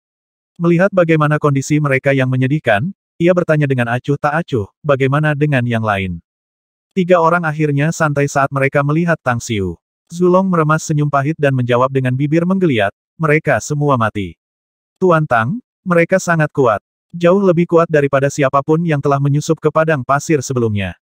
Tang Xiu mengangguk dan berkata, sejauh yang saya tahu, harus ada 2 kelompok dari mereka. Bagaimana dengan yang lainnya? Kelompok lain berasal dari Stygian Club. Kami baru saja menyingkirkan mereka ketika orang-orang piramida ini mencegat kami. Kita semua mungkin telah mati seandainya kita tidak berjuang sekuat tenaga. Zulong, Kembali dan beritahu Duan Mulin bahwa aku tidak akan datang ke sini lagi mulai sekarang, kata Tang Xiu. Juga, aku ingin dia tidak melihatku lagi. Lebih jauh, saya berharap dia tidak pernah melupakan janji dan komitmen yang dia berikan kepada saya sebelumnya. Apa maksudmu? Zulong tampak bingung, tetapi akhirnya dia mengangguk tanpa suara. Selama pembicaraan mereka, puluhan ahli dari piramid sudah mengepung kelima orang itu.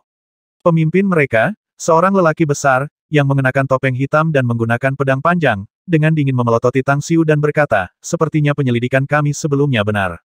Kalian benar-benar melaksanakan proyek di gurun ini. Keluarkan apa yang kamu lakukan di sini dan mungkin aku bisa menyelamatkan hidupmu. Tang Xiu dengan acuh tak acuh tersenyum dan berkata, kamu seharusnya membeli pedang panjang ajaib itu di rumah lelang Genesis di Shanghai 3 tahun lalu, kan? Bagaimana kamu tahu itu? Ekspresi pria besar itu berubah dan dia tampak waspada. Karena aku yang membuatnya. Tang Xiu sedikit tersenyum. Jika kamu tidak percaya padaku, lihat gagangnya. Ada karakter kecil di dalamnya. Bau, pria besar itu bahkan tidak melirik gagang, tapi jarinya menekan tanda kecil. 1265. Menghadapi musuh yang tidak dikenal akan membuat siapapun waspada. Lelaki bertopeng hitam itu menatap tajam dan sedikit mengangkat ujung pedangnya. Kemudian, dia bertanya lagi dengan nada sengit, terakhir kali, siapa kamu dan apa yang telah kamu lakukan secara diam-diam meneliti di gurun ini? Tang Xiu tidak repot-repot membuang waktu berbicara. Dia dengan tenang melirik Zulong sebelum menghilang. Sesaat setelah itu, kepala terbang dan pilar darah melesat ke udara. Dalam hampir sekejap mata, puluhan ahli piramida yang mengejar tim Zulong yang melarikan diri telah dibantai habis-habisan oleh Tang Xiu. Ini, Zulong dan dua kemampuan khusus para ahli biro menatap dengan bodoh dan terikat lidah pada pemandangan di depan mereka. Mereka tidak terhalang oleh adegan berdarah tapi hal yang membuat mereka tidak bisa percaya mata mereka adalah kekuatan Tang Xiu yang tak terduga. Hanya butuh dia kilat untuk membunuh semua puluhan ahli.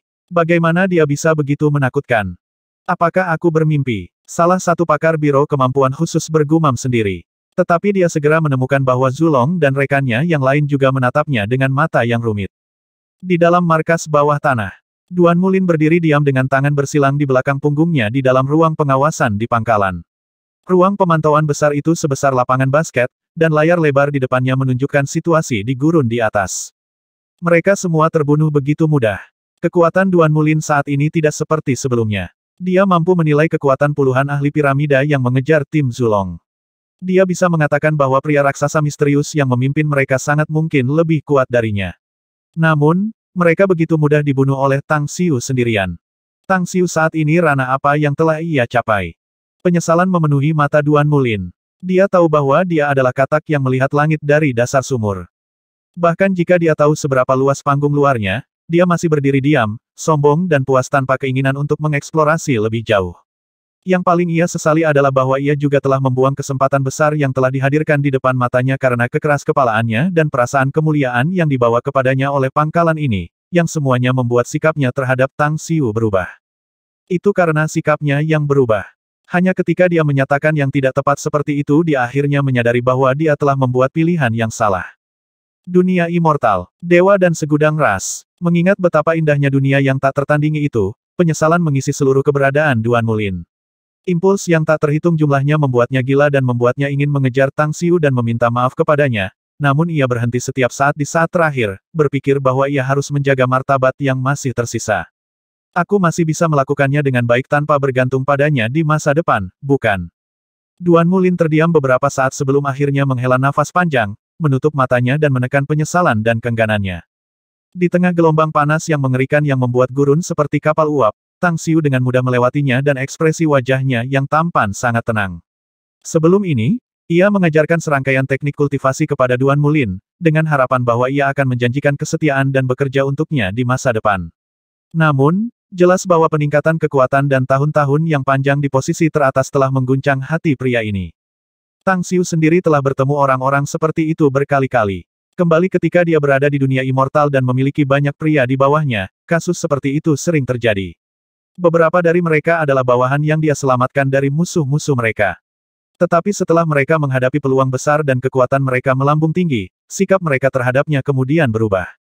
Bahkan beberapa dari mereka bahkan merobek semua kesopanan bersamanya dan memalingkan muka. Karakter seseorang memang faktor yang akan menentukan masa depan seseorang. Meskipun dia merasa sedikit menyesal, itu hanya membawa penyesalan yang sangat kecil ke Tang Xiu. Meskipun dia sudah mengajari pria itu teknik kultivasi, terlepas dari apakah pria ini masih mengingat rahmatnya atau tidak peduli seberapa jauh dia bisa melangkah di masa depan, itu akan menjadi urusannya sendiri dan tidak ada hubungannya dengan dia lagi. Dia bahkan tidak peduli tentang hal lain. Setelah dia pergi, dia masih akan menyerahkan jaringan intel Kekaisaran Tang Besar dan personel biasa kepada otoritas Cina dan orang ini. Adalah harapannya bahwa Cina akan menjadi lebih dan lebih kuat di masa depan untuk dapat memimpin umat manusia dengan lancar menginjakkan kaki di Bima Sakti dan memulai era pelayaran antar bintang, sementara pada saat yang sama memiliki kemampuan untuk melindungi diri mereka sendiri. Kamu tampaknya memiliki beberapa masalah dalam pikiran, Tuan. Tang Ahlang, yang terus mengikuti di sisi Tang Xiu, mengenakan tatapan penuh perhatian pada wajahnya yang halus. Aku memang memiliki beberapa kekhawatiran dalam benakku. Tang Xiu mengangguk. Apakah ini tentang Duan Mulin? Tanya Tang Ahlang. Kau mendapat wawasan yang bagus, nak. Tang Xiu tersenyum. Itu membuatku merasa lebih optimis tentangmu. Tang Ahlang berkata, saya telah membaca ratusan buku dan mendapatkan banyak esensi mereka. Betapapun bodohnya saya masih bisa melihat bagaimana orang berperilaku dan memahami aspek psikologis dari perilaku orang. Bahkan, saya yakin Duan Mulin dipenuhi dengan penyesalan sekarang. Tapi kamu tidak memberinya kesempatan lagi. Terlepas dari apakah saya memilih untuk mundur kali ini atau tidak, dia masih akan menunjukkan sikapnya saat ini jika dia membuat prestasi signifikan dalam aspek tertentu di masa depan, Tang Xiu dengan tenang menjelaskan. Karakter seseorang adalah sesuatu yang tertanam dalam di tulang mereka. Orang-orang seperti itu pasti akan mengalami perubahan sikap tidak peduli apakah mereka manusia atau immortal. Tetapi beberapa mungkin berubah menjadi lebih baik dan lebih baik, sedangkan yang lain hanya akan menjadi lebih buruk. Tang Ahlang mengangguk sebagai tanggapan dan berkata, setiap orang memiliki jalannya masing-masing di depan mereka. Tapi mereka hanya bisa menggunakan skema ketika jalan yang mereka pilih menuju kemana-mana.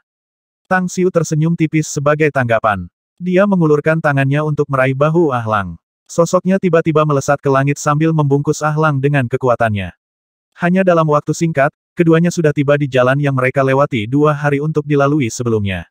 Kemudian diperlukan sekitar 10 menit sebelum mereka muncul di kota beberapa ratus kilometer jauhnya. Desir, desir, desir.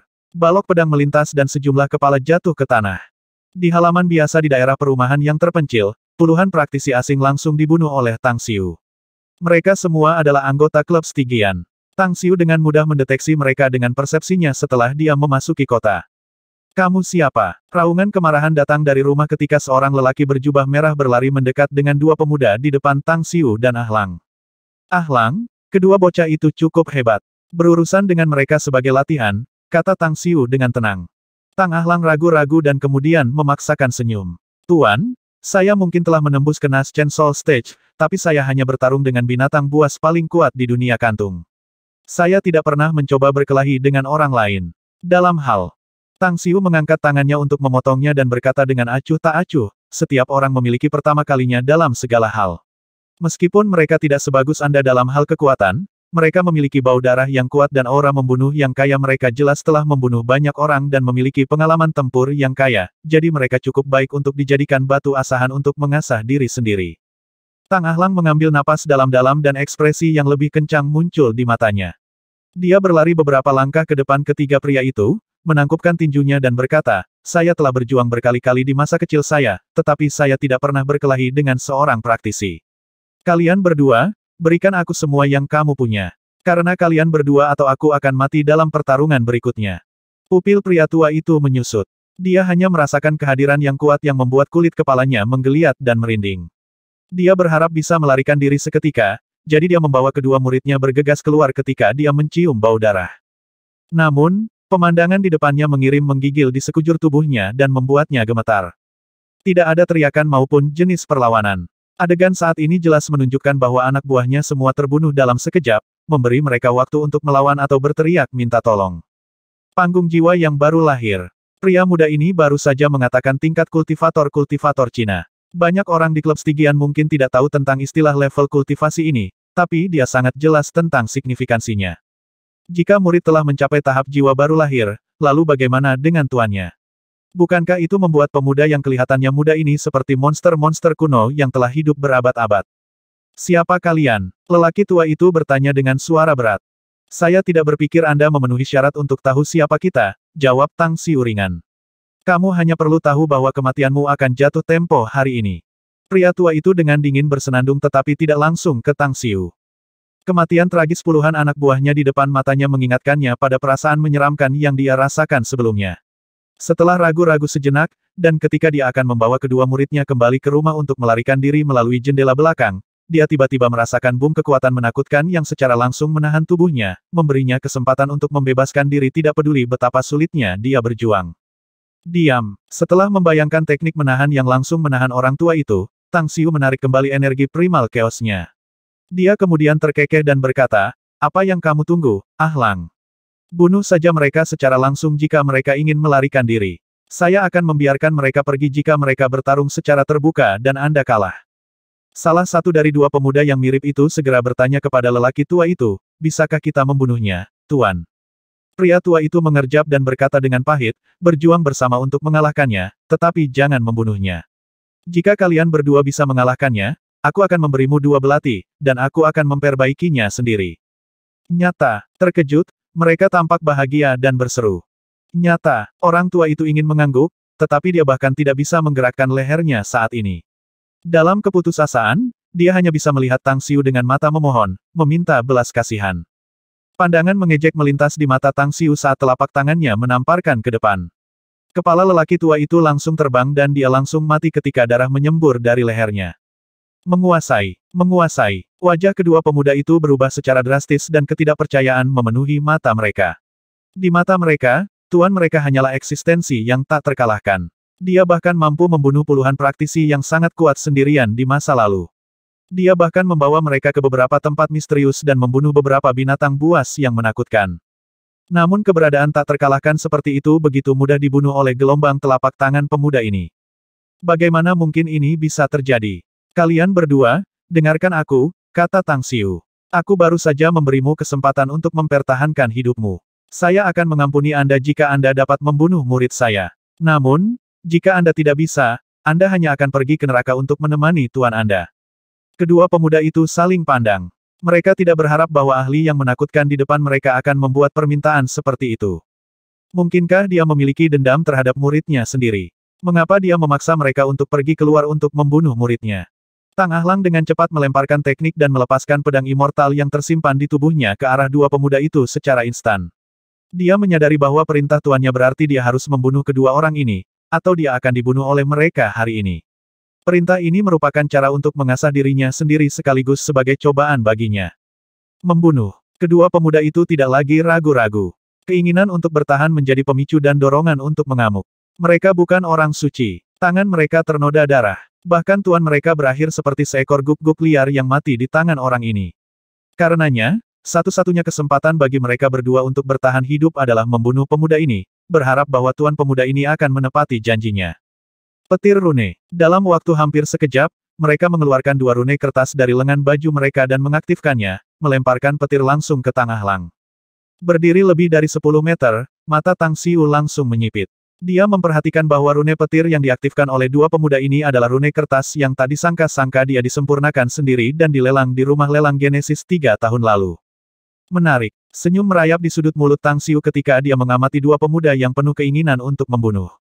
Tang Ahlang tidak pernah memiliki pertarungan hidup dan mati dengan para kultivator dan terkejut ketika menghadapi puluhan baut petir yang terlempar yang menutup semua ruang di sekitarnya. Bahkan jika dia cepat mundur, kecepatannya tidak akan bisa mengalahkan kecepatan baut kilat. The Chagon Killing Sword. Tang Ahlang menguatkan hatinya dan langsung memanipulasi pedang immortal dan membentuk formasi 10 pedang. Tubuhnya bergetar hebat ketika baut kilat menghantam deretan balok pedang, menyebabkannya mundur beberapa langkah sebelum dia bisa menstabilkan dirinya. Berderit, berderit. Sosok dua pemuda mulai berubah saat ini, mengungkapkan sepasang taring dan paku yang tajam. Pada saat yang sama, sepasang sayap langsung tumbuh di punggung mereka. Saat mereka mengepakkan sayap mereka, dua aliran energi hitam berubah menjadi panah tajam dan bergegas menuju Tang Ahlang secepat kilat. Mereka adalah vampir. Tang Ahlang belum pernah melihat vampir yang nyata sebelumnya. Dia hanya mendengar bahwa ras ini ada di beberapa negara Eropa. Dia bahkan mendengar bahwa beberapa vampir memiliki persahabatan yang mendalam dengan tuannya. Gelombang psikis. Karena tidak memiliki pengalaman tempur, Tang Ahlang menggunakan gerakan ofensif seperti yang defensif untuk memblokir serangkaian pemboman petir dan menahan panah energi gelap yang masuk. Pada saat yang sama, ia juga memamerkan tipe pemogokan lain yang ia kuasai. Berdengung, dua vampir yang menyerang Tang Ahlang tiba-tiba bergetar dan menjerit-jerit, menyebabkan panah energi gelap mereka membubarkan diri. Sementara itu, sosok Tang Ahlang menerjang dan melesat ke udara setinggi puluhan meter seperti bola meriam.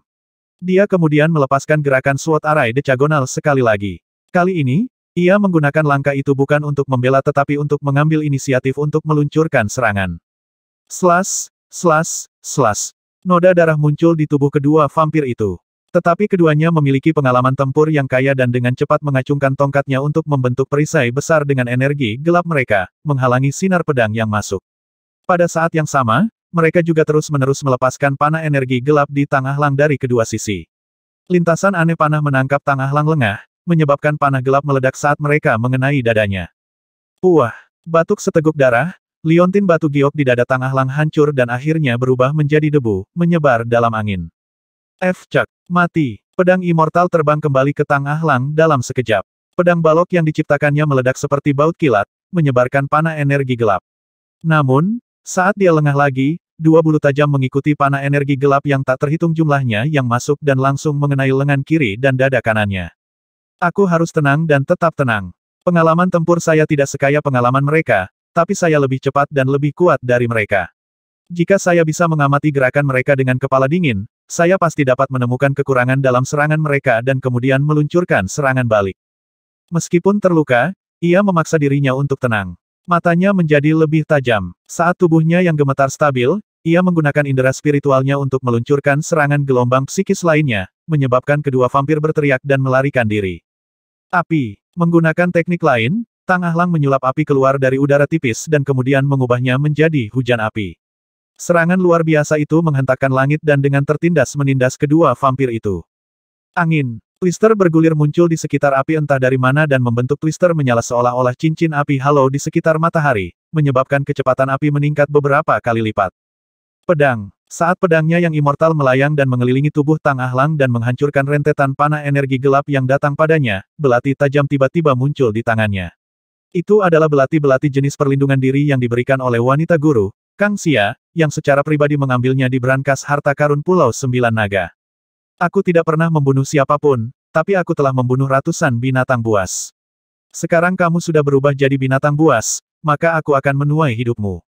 Dia memiliki keunggulan dalam kecepatan dan dengan cepat mengejar hujan twister api, muncul di depan salah satu vampir dalam sekejap. Ketika ia meluncurkan pukulan seperti meteor ke hujan api twister, pukulan keras itu diperbesar puluhan kali dan membombardir vampir. Dia dengan cepat melesat ke depan dengan belati di tangan dan menusuk salah satu sayap vampir saat yang terakhir terpaksa mundur. Membakar. Gumpalan api tiba-tiba muncul di sayap vampir yang terluka. Hampir dalam sekejap, nyala api berkobar dan menyapu seluruh sayap. Ark. Rasa sakit yang ekstrim menyebabkan vampir menjerit dan menjerit dengan sedih, tetapi respons yang menyambutnya selanjutnya adalah sinar pedang meteor yang menembus tubuhnya. Saudara, vampir yang lain tidak pernah bermimpi bahwa kakak laki-lakinya akan ditikam oleh lawan mereka sedemikian cepat. Meskipun dia tahu bahwa Bloodkin memiliki tubuh kuat yang tidak normal dan tidak akan mati selama Cornucleus mereka tidak dihancurkan, keadaan menyedihkan saudaranya menyebabkan dia hampir kehilangan akal sehatnya. Bulu. Dia mengepakkan sayapnya dan segerombolan bulu langsung melesat ke depan. Dengan kecepatan 2 kali lipat dan dengan penambahan panah energi gelap, mereka muncul di depan Tang Ahlang dalam sekejap mata. Hidup dan mati tidak pernah sedekat ini pada saat ini. Tang Ahlang bahkan bisa merasakan bayangan kematian yang akan datang membayangi kepalanya. Sayangnya untuk lawannya, dia tidak panik karena dia tahu bahwa dia akan lebih dekat dengan kematian jika dia kehilangan ketenangannya. Sambil menonton panah energi gelap yang masuk dan bulu-bulu dengan tegas, jari-jarinya terus bergerak saat dia melemparkan seni rahasia. Pada saat berikutnya, api twister di seluruh langit langsung mengembun dan membentuk pedang menyala yang tertutup oleh api twister. Itu adalah keterampilan magis yang dia ciptakan sendiri setelah pencerahan melawan binatang buas di dunia saku. Pedang nyala melintas dan memotong tubuh vampir. Saat itu memangkas tubuh vampir, kecepatan bulu-bulu yang memenuhi langit turun tajam beberapa kali lipat. Blok. Segera setelah itu, dia langsung memanipulasi energi esens sejati untuk membentuk perisai transparan di depannya dan kemudian batuk seteguk darah. Tubuhnya terbang mundur dan jatuh ke tanah. Jika bukan karena tubuhnya yang keras setelah mengalami tempur, ia akan berubah menjadi bubur daging dari kejatuhan yang berat. Huff. Tang Xiu, berdiri di halaman, melihat vampir dengan satu sayap hancur bahkan tidak peduli dengan kematian saudaranya dan melarikan diri ketika Tang Ahlang jatuh. Dia segera melemparkan belati dan langsung menghancurkan inti-inti di tubuhnya. Setelah itu, Tang Xiu muncul di depan Tang Ahlang dan mengangkatnya dari tanah. Sambil melihat kondisi bekas luka Tang Ahlang dengan ekspresi kecewa, dia menggelengkan kepalanya dan berkata, "Kamu akan mati jika vampir yang melarikan diri itu memilih untuk melancarkan serangan yang kuat terhadapmu. Anda gagal uji coba ini. Saya ingin Anda bekerja lebih rajin nanti dan tidak membiarkan saya melihat kekalahan lainnya." Uhuk-uhuk, Tang Ahlang batuk 2 suap darah. Dia menekan energi keras dan kacau di dalam tubuhnya dan menjawab dengan wajah tertekan, "Saya akan mengingatnya, Guru. Saya pasti akan bekerja lebih keras untuk meredam diri dan meningkatkan pengalaman bertempur." Tang Xiu mengangguk sebagai tanggapan dan mengeluarkan pil penyembuhan suci. Dia memasukkannya ke mulut Tang Ahlang dan berkata, "Kamu punya waktu setengah jam untuk memulihkan diri, maka kita akan melanjutkan perjalanan kita. Saya akan memberi Anda kesempatan lain untuk bertarung dalam 2 bulan ke depan, dari mana Anda harus belajar cara bertahan hidup. Selama kamu selamat, kamu akan bisa beradaptasi dengan badai berdarah saat kita tiba di dunia immortal di masa depan." Pandangan tegas dan tegas memenuhi mata Tang Ahlang. Dia tahu bahwa gurunya kecewa padanya kali ini. Mengingat level kultivasinya saat ini, dia seharusnya bisa membunuh 2 vampir dengan mudah. Setelah setengah jam, Tang Ahlang melompat dari tanah dan dengan hormat berkata, "Cedera saya sebagian besar telah sembuh, Tuan." Tang Xiu mengangguk dan memesan, "Kamu memiliki setengah jam lagi untuk mengingat dan merenungkan pertarungan sebelumnya. Saya ingin Anda memberi saya setidaknya 3 cara untuk dengan mudah membunuh 2 vampir setengah jam kemudian." Tang Ahlang lalu duduk bersila di tanah.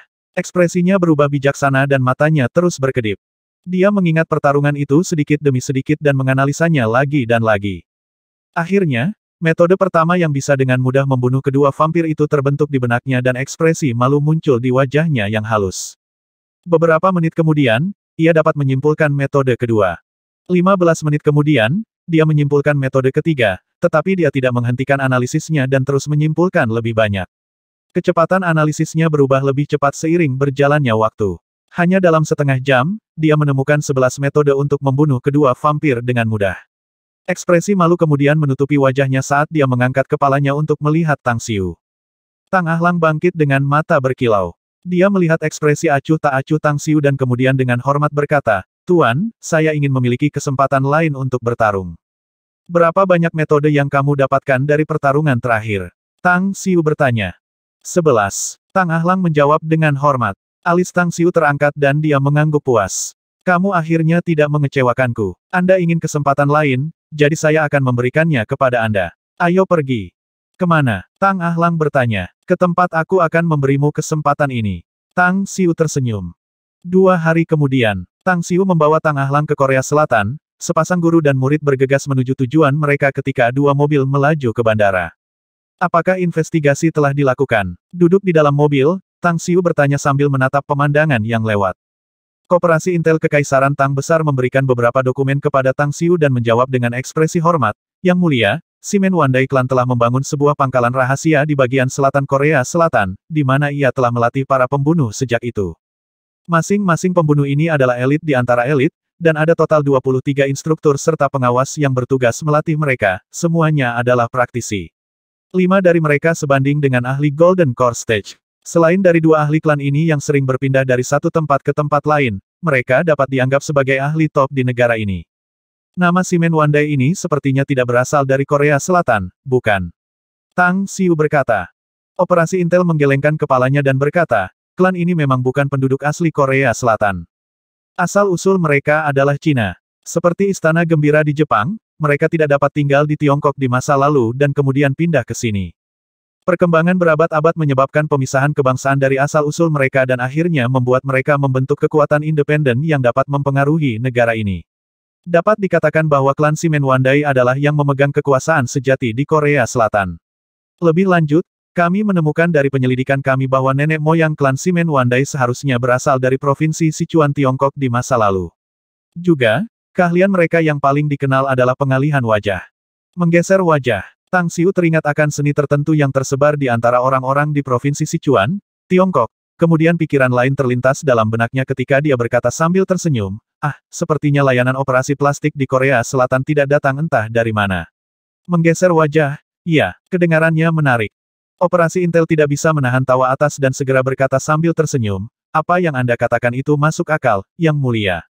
Bawahan ini benar-benar membosankan dan tidak dapat membuat dugaan seperti itu sebelumnya. Wilayah Selatan. Pangkalan pembunuh rahasia klan Simen Wandai terletak di sebuah bukit berhutan di sepanjang pantai. Daerah berbukit itu sendiri tidak tinggi, tetapi hutan di sini padat dan menutupi area yang luas. Ketika mobil berhenti di sebuah persimpangan jalan di kaki gunung, agen keluar dari mobil dan membuka pintu belakang untuk Tang Xiu. Kemudian, dia berkata dengan hormat, Yang Mulia, mengingat penyelidikan kami, ini adalah titik masuk yang paling cocok untuk berhasil memasuki daerah itu, meskipun kita harus melewati 6 garis pertahanan untuk sampai ke sana. Apakah Anda ingin bawahan ini memimpin tim dan membersihkan semua musuh di garis pertahanan itu? Tidak dibutuhkan. Tang Xiu menjabat tangannya dan berkata, kamu akan menunggu kami di sini. Setelah mengatakan itu, dia meraih Tang Ahlang dan dengan cepat menghilang ke hutan. Sungai yang berkelok-kelok memiliki air tawar yang jernih dan transparan, dan beberapa ikan berwarna-warni berenang bebas di air sungai. Beberapa kelinci putih salju terlihat berlari di tepi sungai menakuti beberapa burung. Tang Ahlang menghentikan langkahnya ketika dia melihat 2 tenda militer di seberang sungai dan beberapa pria besar berseragam hitam di sekitar mereka. Aku tidak akan bergerak, semua orang di sana akan menjadi musuhmu. Tang Xiu berkata, pergi. Saya ingin Anda mengasah diri sendiri dalam pertarungan dan menjadi lebih kuat. Dimengerti. Tang Ahlang mengangguk sebagai jawaban dan matanya berkedip. Sosoknya berubah menjadi panah terbang, tiba-tiba dia muncul di luar tenda di sisi berlawanan dari sungai dengan belati tajam di tangannya. Saat cahaya pedang yang berkedip-kedip menyala, leher 2 pria besar berseragam hitam dengan mudah robek terbuka. Kamu siapa? Raungan kemarahan datang dari sekitarnya, berteriak dalam bahasa Korea, yang tidak dimengerti Tang Xiu maupun Tang Ahlang. Tang Ahlang bahkan tidak peduli untuk memperhatikan teriakan pihak lain. Sosoknya berkedip sekali lagi dan seorang pria berseragam hitam jatuh ke tanah. Ketika beberapa pria besar terbunuh, Tang Xiu muncul di depan Tang Ahlang dan samar-samar berkata, kamu seorang kultivator, bukan pembunuh. Tang Ahlang menatap kosong sejenak. Dia segera mengerti arti Tang Xiu dan mengangguk. Aku mengerti maksudmu, Tuan. Saya akan menggunakan kebiasaan penggarap untuk membunuh musuh, kalau begitu. Itu bukanlah apa yang saya maksud. Tang Xiu menggelengkan kepalanya dan berkata, kamu harus menggunakan apapun yang kamu bisa lakukan untuk membunuh musuhmu, dan kamu harus menjaga kewaspadaanmu dan tetap waspada sepanjang waktu. Jika pihak lain menyembunyikan kekuatan mereka dan Anda hanya menggunakan serangan menyelinap seperti itu dengan belati, Anda pasti akan menderita banyak sekali nanti. Tang Ahlang berpikir sejenak dan merasa bahwa Tang Xiu benar. Dia segera melepaskan pedangnya yang immortal dan mengendalikannya untuk melayang di sekitarnya sebelum melintasi lebih dalam. Di garis pertahanan kedua, Tang Ahlang secara langsung memanipulasi pedang immortal untuk membunuh beberapa pria besar berseragam hitam dalam sekejap. Di garis pertahanan ketiga, di garis pertahanan keenam. Setelah Tang Ahlang mengibaskan darah dari pedang immortal dan menyimpannya di tubuhnya, Tang Xiu, yang mengikutinya, memandangi mayat-mayat di tanah dan menggelengkan kepalanya. Mereka semua hanya semut. Mereka hanya berlatih semacam seni Qigong dan paling banyak berada di level Grandmaster seni bela diri. Namun, mereka memiliki aura pembunuh yang kental. Mereka jelas telah membunuh banyak orang. Tang Ahlang mengambil peta yang diberikan oleh agen Intel sebelumnya, dengan hati-hati mengamatinya untuk sementara waktu, lalu menemukan lokasi pangkalan rahasia. Dia tidak banyak bicara dan terbang langsung ke sana. 2 menit kemudian, dia muncul di udara di atas pangkalan. Puluhan toko bergegas keluar secepat kilat dan sekelompok orang mengelilinginya dalam sekejap. Pada saat yang sama, ratusan pembunuh di bawah pelatihan berteriak dan datang satu demi satu. Mereka dengan cepat bergabung dengan mereka dan menciptakan 3 lapisan pengepungan di dalam dan di luar area. Siapa yang kamu berani masuk ke markas pelatihanku? Suara yang sangat keras datang dari bagian paling dalam dari pangkalan. Segera setelah itu, 3 sosok berkedip dalam sekejap dan langsung muncul di udara di atas Tang Ahlang. Mereka menatap Tang Ahlang dengan sikap mengancam dan mendidihkan niat membunuh, meskipun mereka tidak segera menyerangnya.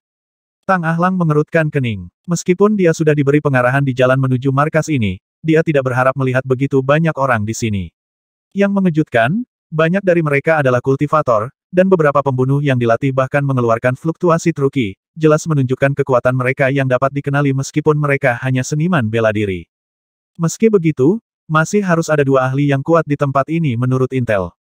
Tang Ahlang mengambil napas dalam-dalam dan berkata dengan suara yang dalam, membasmi setan adalah suatu keharusan untuk mempertahankan nilai-nilai tradisional dan untuk meluruskan dan membantu keadilan untuk menang. Yang ini datang ke sini untuk menantang Anda. Siapakah di antara kamu yang berani datang dan bertarung dengan saya? Apa? Semua orang di kamp pelatihan mengenakan ekspresi aneh.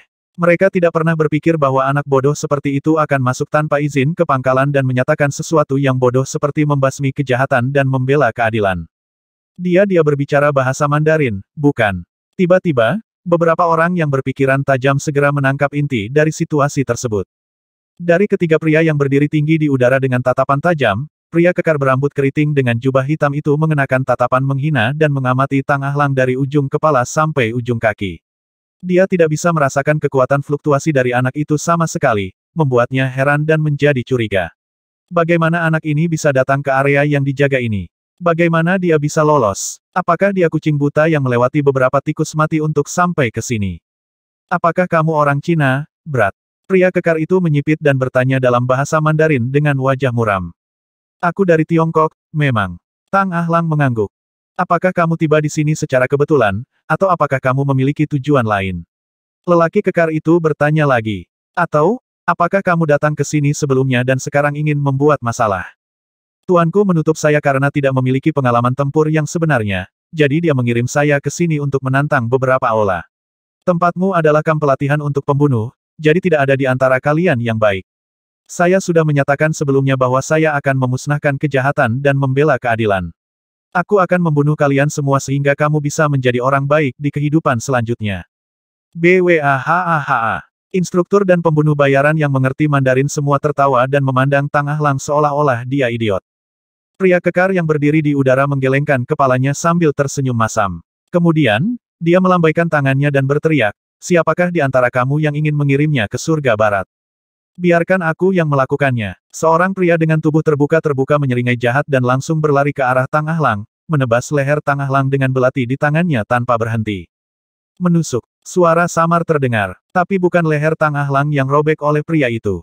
Itu adalah suara pedang immortal yang dia keluarkan secara langsung menusuk tubuh pria itu, menghancurkan hatinya dan membunuhnya dalam satu serangan. Perubahan tiba-tiba menyebabkan senyum di wajah semua orang membeku dan mata mereka menonjol seolah-olah mereka tidak bisa percaya apa yang baru saja mereka saksikan. Dia meninggal begitu saja. Seorang trainee terkenal begitu mudah dibunuh oleh anak ini. Apa itu pedang orang pembawa sial itu dan bagaimana itu bisa terbang di udara? Di udara, ketiga pria kekar bertukar pandangan kecewa, tetapi wajah mereka sekarang tampak serius. Orang yang di tengah berteriak dengan keras, pedangmu adalah senjata magis, bukan, Brat? Aku bisa merasakan aura kuat datang darimu. Apakah Anda seorang kultivator dari Tiongkok? Itu benar, kata Tang Ahlang dengan tenang. Orang-orang kekar berkata dengan suara yang dalam, kami tidak memiliki perselisihan atau dendam dengan petani Cina. Mengapa Anda masuk ke situs kami dan membunuh orang-orang kami? Apakah Anda tidak takut menyebabkan perang antara kedua negara? Tang Ahlang agak gugup, tetapi ketegangannya menghilang ketika dia mendengar pernyataan pria kekar itu. Dia tersenyum tipis dan berkata, kamu hanyalah sekelompok tikus yang merencanakan dan menipu dalam gelap. Bagaimana mungkin tikus seperti Anda punya nyali untuk melawan naga? Apakah Anda pikir Anda benar-benar dapat memicu badai ke negara besar dan besar seperti Cina? Dia berhenti sejenak sebelum sepertinya mengingat sesuatu yang lain. Kemudian, senyum di wajahnya berubah lebih tebal ketika tubuhnya sedikit melayang ke atas dan mencapai ketinggian yang sama dengan ketiga pria itu. Jika informasi yang saya dapatkan benar, Master di belakang Anda, klan Simen Wandai juga berasal dari China, kan? Mereka kehilangan pijakan mereka dan tidak bisa lagi tinggal di Tiongkok di masa lalu, jadi mereka bertindak seperti tikus yang tertekan dan melarikan diri ke negara kecil ini. Aku membunuhmu akan memberikan kontribusi kepada saudara sebangsa saya, bukan? Ekspresi pria kekar berubah drastis dan ketidakpercayaan mengisi matanya. Harus dicatat bahwa masalah ini benar-benar rahasia, bahkan klan Simen Wandai pun tidak menyadarinya. Hanya selusin anggota inti klan yang tahu tentang rahasia ini. Namun, bagaimana mungkin anak ini tahu tentang itu? Siapa yang mengkhianati klan Simen Wandai dan membuka rahasia ini? Bunuh dia. Pria kekar itu menarik napas dalam-dalam dan berteriak keras. Aliran senjata dan peluru tersembunyi yang tak berujung ditembakkan ke Tang Ahlang, yang berdiri setinggi puluhan meter di udara. Posisi Tang Ahlang saat ini membuatnya menjadi sasaran hidup tanpa penutup dan penghalang. Namun, gelombang energi esens sejatinya meledak ketika tetesan air muncul dari udara tipis dan mulai menyebar dengan keras, akhirnya membentuk dinding air di depannya. Semut. Tang Ahlang berdengung dengan dingin. Dia mengingat kembali skill bertarung yang dia simpulkan sebelumnya. Dia ingat adegan pertarungannya melawan binatang buas di dunia kantung dan kemudian melambaikan tangannya. Panah yang terbuat dari air kemudian terbentuk di dinding air dan langsung meledak ke ratusan orang di bawah. Pemandangan itu menyerupai badai pebum yang menggerakkan ladang gandum. Ratusan pembunuh dalam pelatihan ditusuk oleh panah air, menuai kehidupan mereka.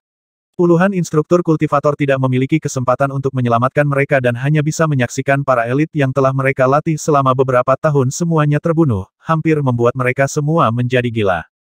Bunuh dia. Dengan keganasan yang luar biasa, puluhan instruktur mengambil senjata mereka dan menyerbu Tang Ahlang. Ketika Tang Ahlang datang ke tempat ini, ia mulai menganalisis dan menyimpulkan metode apa yang harus ia gunakan dalam pertarungan di sini, dan akhirnya muncul dengan bagaimana ia harus membunuh musuh setelah percakapan singkat.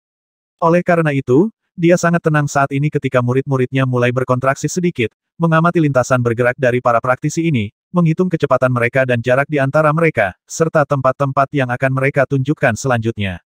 Seni pedang bagilah. Melambaikan tangannya dalam sekejap, Tang Ahlang memanipulasi pedang immortal dan menciptakan puluhan balok pedang yang bergerak di lintasan aneh di udara. Hanya dalam sekejap, sinar itu menembus dada puluhan orang. Seni pedang gerakan membelah adalah gerakan menakutkan yang diajarkan kepadanya oleh wanita tuannya, Ouyang Lulu, sedangkan perhitungan mental yang biasa ia gunakan untuk membuat rencana pertempuran seperti itu diajarkan oleh wanita lain dari gurunya, Gu Yan'er.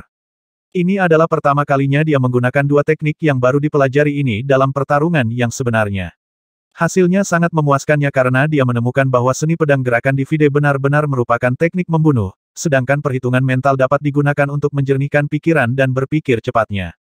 Bagaimana ini mungkin? Ketidakpercayaan dan ketidakpercayaan ada di seluruh wajah ketiga ahli di udara. Tidak pernah dalam mimpi terliar mereka berpikir bahwa seorang pemuda berusia 20 tahun dapat benar-benar melepaskan teknik pembunuhan yang menakutkan.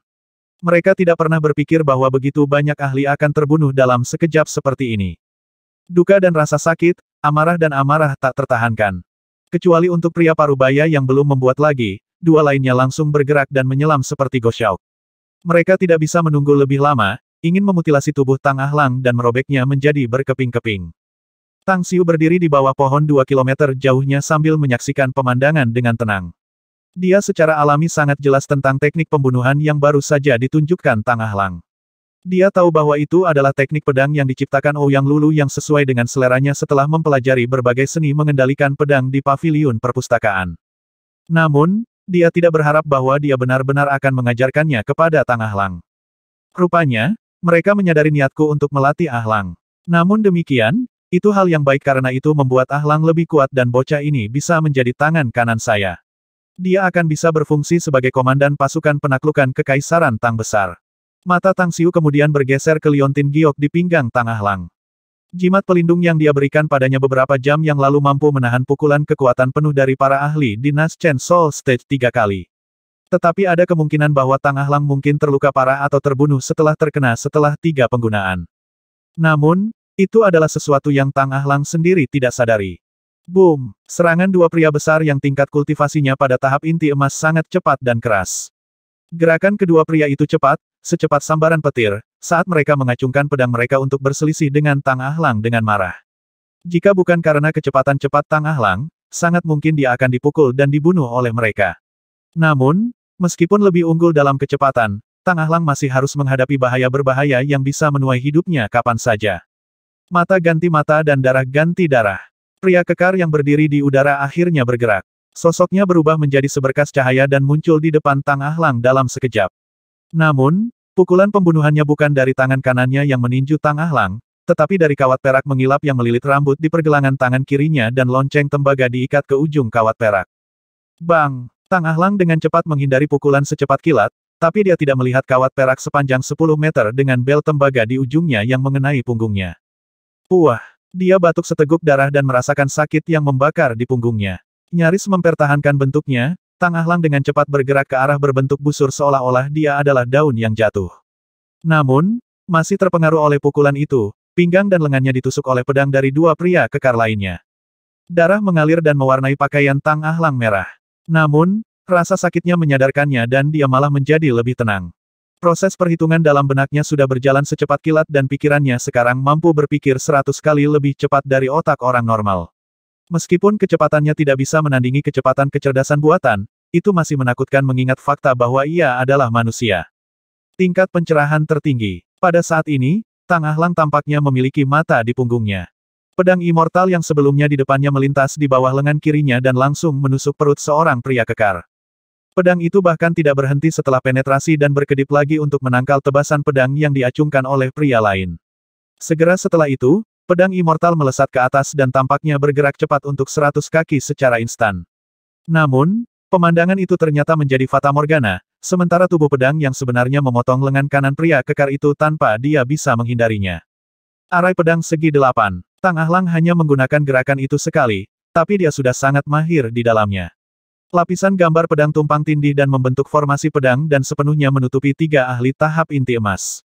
Kamu terkutuk. Suara dingin tiba-tiba datang dari jarak 100 meter.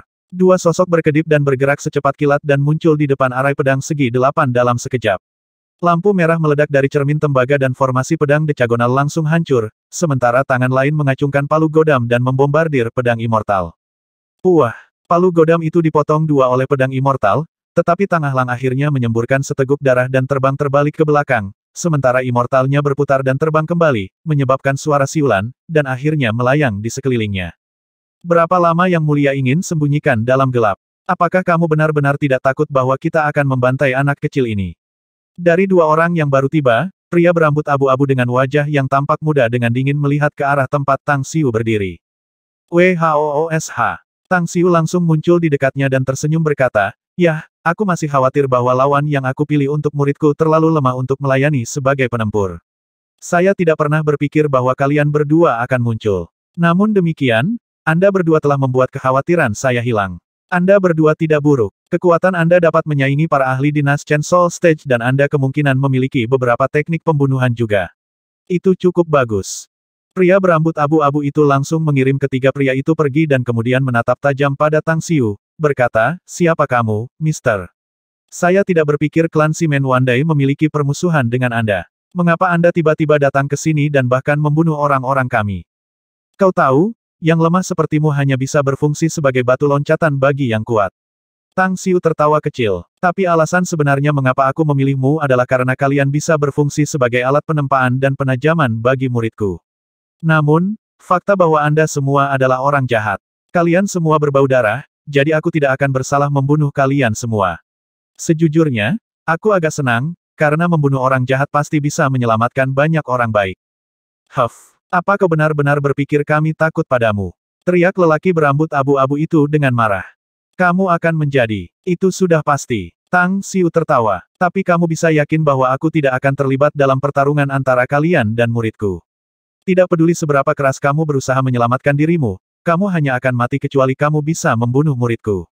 "Huff, sombong sekali." Pria lain yang kultivasinya juga sebanding dengan ahli Nas Chen Soul Stage tampaknya memanifestasikan kemarahannya menjadi nyala api. Sosoknya muncul di depan Tang Xiu dalam sekejap dan langsung mengacungkan pedang yang ada di punggungnya untuk memotong kepala Tang Xiu. "Yah, lebih baik meringankan beban muridku." Tang Xiu sedikit tersenyum. Telapak tangannya dengan lembut bergerak ke depan dan membentuk pisau angin yang menyapu pinggang pria itu secara instan. Satu serangan. Itu hanya satu pukulan, tetapi pria itu dipotong menjadi 2 bagian. Saudara kedua, menguasai. Pria berambut abu-abu dan 3 pria lainnya semuanya tak percaya. Mereka langsung berlari panik ke arah pria yang telah dipotong menjadi 2, tetapi dengan cepat menemukan bahwa organ-organ dalamnya sudah jatuh bersama dengan darahnya. "Tidak perlu peduli padanya, aku beritahu." Tang Xiu dengan acuh tak acuh berkata, "Jika dia dipotong setengah oleh senjata biasa, Anda mungkin masih bisa menyelamatkan hidupnya. Tapi kekuatan hidupnya benar-benar hancur karena akulah yang melakukannya. Tidak mungkin untuk menghidupkannya kembali bahkan jika Anda adalah reinkarnasi dari immortal emas yang disempurnakan." Ketakutan sekarang terlihat jelas di wajah pria berambut abu-abu itu. Dia sangat menyadari kekuatan saudara laki-lakinya yang kedua. Namun, pemuda itu membunuhnya hanya dalam 1 pukulan. Jelas bahwa kekuatan orang ini sangat menakutkan dan jelas seseorang yang tidak mampu dia lawan. Lari. Tanpa mempedulikan tubuh saudara laki-lakinya yang kedua, lelaki itu langsung melemparkan teknik rahasia yang menyebabkan kecepatannya berlipat ganda beberapa kali ketika ia melarikan diri secepat kilat. Tang Xiu tertawa dingin dan melemparkan teknik rahasia. Pria berambut abu-abu itu merasa bahwa pinggangnya diikat dengan aliran energi yang menariknya ke belakang. Dia tidak bisa membebaskan diri tidak peduli seberapa keras dia berusaha. Penahanan kandang. Tang Xiu menggerakkan jari-jarinya dan langsung menggambar beberapa pola arai. Dalam sekejap, sebuah arai telah sepenuhnya menutupi area dengan jangkauan 1 kilometer yang berisi pria berambut abu-abu dan 3 pria di dalamnya. Setelah itu, dia tersenyum dan berkata, Anda tidak akan pernah bisa memecahkan arai ini. Satu-satunya cara bagimu untuk bertahan hidup adalah membunuh muridku. Tetapi jika Anda tidak dapat membunuhnya, maka Andalah yang akan dibunuh, tentu saja.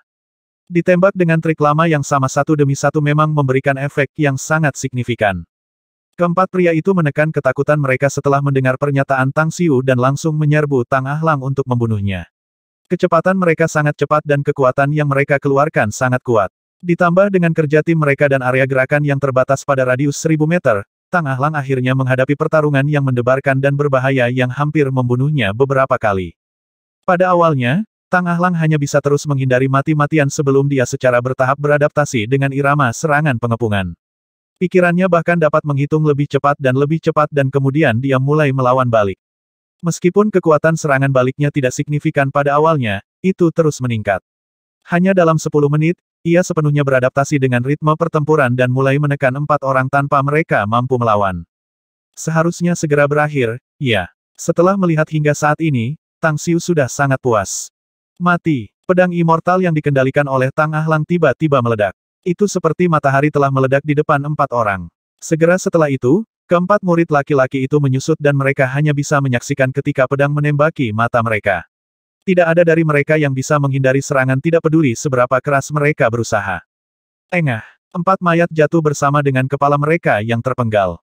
Setelah memenggal keempat orang ini, Tang Ahlang menghapus noda darah di wajahnya dan melepaskan energi esensi sejati untuk menghilangkan darah yang menutupi hampir semua pakaiannya. Setelah itu, ia melemparkan teknik immortal berbasis air, mencuci tubuhnya secara langsung, mengeluarkan beberapa pakaian dari cincin interspatial, dan menjejalkan yang lebih tua setelah ia diganti dengan tergesa-gesa. Menguasai. Tang Ahlang berlari ke depan Tang Xiu dan mengangkat tangannya untuk menyentuh luka yang mencolok di pipi kirinya. Namun, senyumnya saat ini sangat cerah. Keterampilan tempurmu meningkat pesat. Kemampuan Anda untuk beradaptasi dengan situasi dalam pertempuran sangat luar biasa. Tang Xiu mengangguk puas. Namun, itu masih jauh dari cukup, jadi aku akan membawamu ke tempat lain dalam beberapa hari ke depan. Anda harus melalui perkelahian seperti itu lagi sebelum Anda dapat melakukan misi berikutnya. Anda memiliki beberapa misi yang siap untuk saya jalankan, Guru. Tang Ahlang ingin tahu bertanya. Kamu bisa berharap bahwa tugas yang akan kuberikan akan sangat berat. Tang Xiu mengangguk dan berkata, tugas ini akan menempatkan hidup dan mati puluhan ribu orang di pundak Anda. Karena itu, aspek terpenting yang perlu Anda tingkatkan sampai sekarang adalah pengalaman tempur Anda dan rasa atmosfer hidup dan mati di medan perang. Ingatlah ini, meskipun saya menganggap ini sebagai tugas Anda untuk melaksanakan, ini juga berfungsi sebagai peluang emas bagi Anda. Pahami dengan baik dan buat saya puas dengan kinerja Anda karena ini akan sangat menguntungkan Anda. Dimengerti. Tang Ahlang mengangguk, dan ekspresinya berubah sangat tegas. Pada hari-hari berikutnya, Tang Xiu membawa Tang Ahlang ke berbagai negara Asia. Melalui jaringan intel Kekaisaran Tang Besar, ia menemukan 5 tempat lain yang ditempati oleh para kultivator jahat. Setelah serangkaian pertempuran dan banyak temperamen dan mengasah, transformasi cepat Tang Ahlang memberi Tang Xiu kejutan. Dalam beberapa hari ini, liontin batu giok yang ia berikan pada Tang Ahlang telah menangkalnya dari cedera fatal 2 kali. Itu masih tergantung di pinggang Tang Ahlang meskipun ada beberapa retakan di atasnya. Di lembah-lembah gunung, Tang Ahlang berdiri di atas gundukan darah dan daging. Mayat terlihat di mana-mana di sekitarnya. Dia menyeka darah di wajahnya dan matanya masih mengandung sedikit niat membunuh. Kepalanya kemudian dinamai saat dia datang ke Tang Xiu dan bertanya, kemana kita akan pergi selanjutnya, Tuan? Itu cukup. Kita harus kembali sekarang. Tang Xiu menggelengkan kepalanya. Tang Ahlang melamun sejenak sebelum ekspresi tegangnya rileks. Niat membunuh di matanya berangsur-angsur hilang. Setelah mencuci dirinya sendiri dengan menggunakan mantra sihir, ia mengganti bajunya, mengambil pil penyembuhan suci, dan kemudian dengan hormat berkata, saya pikir saya telah sepenuhnya beradaptasi dengan suasana di medan perang setelah bertarung selama puluhan hari ini. Selain meningkatkan pengalaman tempur saya, hanya sekarang saya menyadari bahwa saya dulu seperti penjaga gunung emas, tetapi saya masih tidak bisa mendapatkan makanan yang cukup karena saya tidak tahu bagaimana memanfaatkan gunung emas itu untuk membeli makanan. Yah, kamu sudah merangsang potensi kamu. Saya dapat mengatakan bahwa transformasi awal Anda telah selesai hanya dalam beberapa hari. Tang Xiu ringan tersenyum sebagai tanggapan dan berkata, semua hal dipertimbangkan, Anda telah melakukannya dengan baik, dan ini akan sangat bermanfaat bagi Anda di masa depan. Namun, Jangan menjadi sombong dan puas diri. Anda sekarang harus menyadari fakta bahwa Anda bisa mati beberapa kali seandainya bukan karena jimat pelindung yang saya berikan kepada Anda. Itu sebabnya Anda harus ingat untuk tidak pernah memperlakukan musuh dengan ringan di masa depan, tidak peduli siapa mereka. Rencanakan dengan cermat dan lepaskan semua yang Anda miliki untuk menyerang musuh yang Anda hadapi terlepas dari kekuatan dan tingkat kultivasi mereka. Aku mengerti, Tuan. Tang Ahlang dengan hormat mengangguk. Selama 10 hari atau lebih ini, semua kekuatan utama di seluruh wilayah Asia menyusut. Munculnya seorang pembunuh misterius telah menjadi pengetahuan umum. Orang ini membual kekuatan yang sangat kuat sehingga mereka takut tanpa perasaan. Lebih lanjut, situasi tragis dan menyedihkan dari mereka yang tertembak juga diteruskan kepada para pemimpin semua pasukan. Setelah membaca informasi itu, mereka semua terdiam untuk waktu yang lama dan memilih untuk tetap tidak aktif. Tidak ada yang mencoba untuk menyelidiki identitas malaikat maut misterius ini. Bukannya mereka tidak punya niat untuk membunuh orang ini, tetapi mereka tidak punya nyali untuk melakukannya. Ketakutan mereka begitu besar sehingga mereka bahkan memilih untuk bersekutu dan tetap bersama karena takut bahwa Grim Reaper ini akan menyerang mereka. Di Pulau Sembilan Naga, hal pertama yang dilakukan Tang Xiu ketika kembali ke Pulau Sembilan Naga adalah mengeluarkan perintah. Keempat korps tentara utama akan dikirim secara kolektif dan masing-masing pasukan akan menyusup ke beberapa daerah, masing-masing 4 wilayah ditempati oleh 4 target piramida, League of Arc Crusaders, Stygian Club, dan House Dolan. Setengah bulan kemudian, Las Vegas di Amerika Serikat adalah kota terbesar di Nevada, yang terkenal secara internasional karena reputasinya sebagai kota perjudian. Di sini, industri perjudian adalah inti dalam pariwisata, belanja, dan liburan yang terdiri dari seluruh bagian kota yang terkenal itu. Semua yang diperoleh kota moniker fantastis kota hiburan dunia serta ibu kota pernikahan dunia. Kasino Santa Emperador, dianggap sebagai kasino terbesar dan termewah di Las Vegas. Kasino itu dilindungi oleh lebih dari puluhan ribu tamu dari seluruh dunia setiap hari. Beberapa orang menjadi kaya dalam semalam dan yang lain akhirnya tidak punya uang. Di ruang VIP di lantai 3, butir-butir keringat tebal muncul di dahi Du Chengfeng. Kulitnya memucat saat dia melihat pemuda berusia kurang dari 20 tahun di depannya dengan keraguan. Di kedua sisi pertaruhan-taruhan, seorang pria kulit putih dan seorang pria kulit hitam besar memandang pemuda yang tersenyum, yang tampak kekanak-kanakan dengan mata ngeri. Kalian tahu bahwa mereka yang berhutang uang harus membayar bunga. Anda masing-masing berhutang 4,8 miliar dolar. Tinggalkan kehidupanmu di sini jika kamu tidak punya uang untuk membayarnya. Tang Ahlang mengambil sebatang rokok dan menyalakannya, menghirup dalam-dalam dan menyatakannya dengan senyum. Kau pasti curang, brengsek.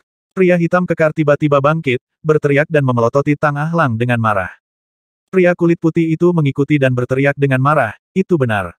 Anda pasti selingkuh. Lain tidak mungkin bagi Anda untuk memiliki kartu-kartu itu. Oriental Pang, apa kau tahu betapa konsekuensinya untuk selingkuh di depanku, Asda? Tang Ahlang tampak kecewa dan menggelengkan kepalanya. Kalian berdua tidak mau membayar karena sikapmu, ya.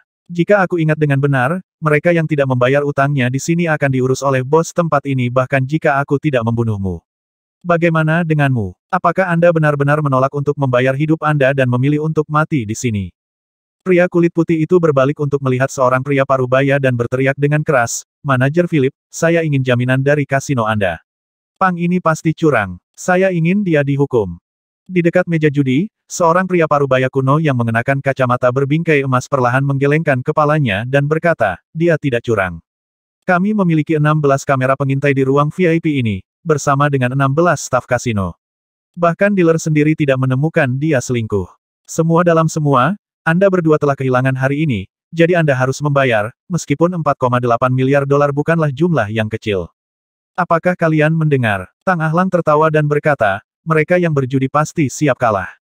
Anda kalah, jadi Anda harus membayar. Anda tahu, saya orang yang suka bersosialisasi. Saya juga suka uang dan tidak pernah suka membunuh. Anda dapat pergi setelah Anda masing-masing membayar saya 4,8 miliar dolar.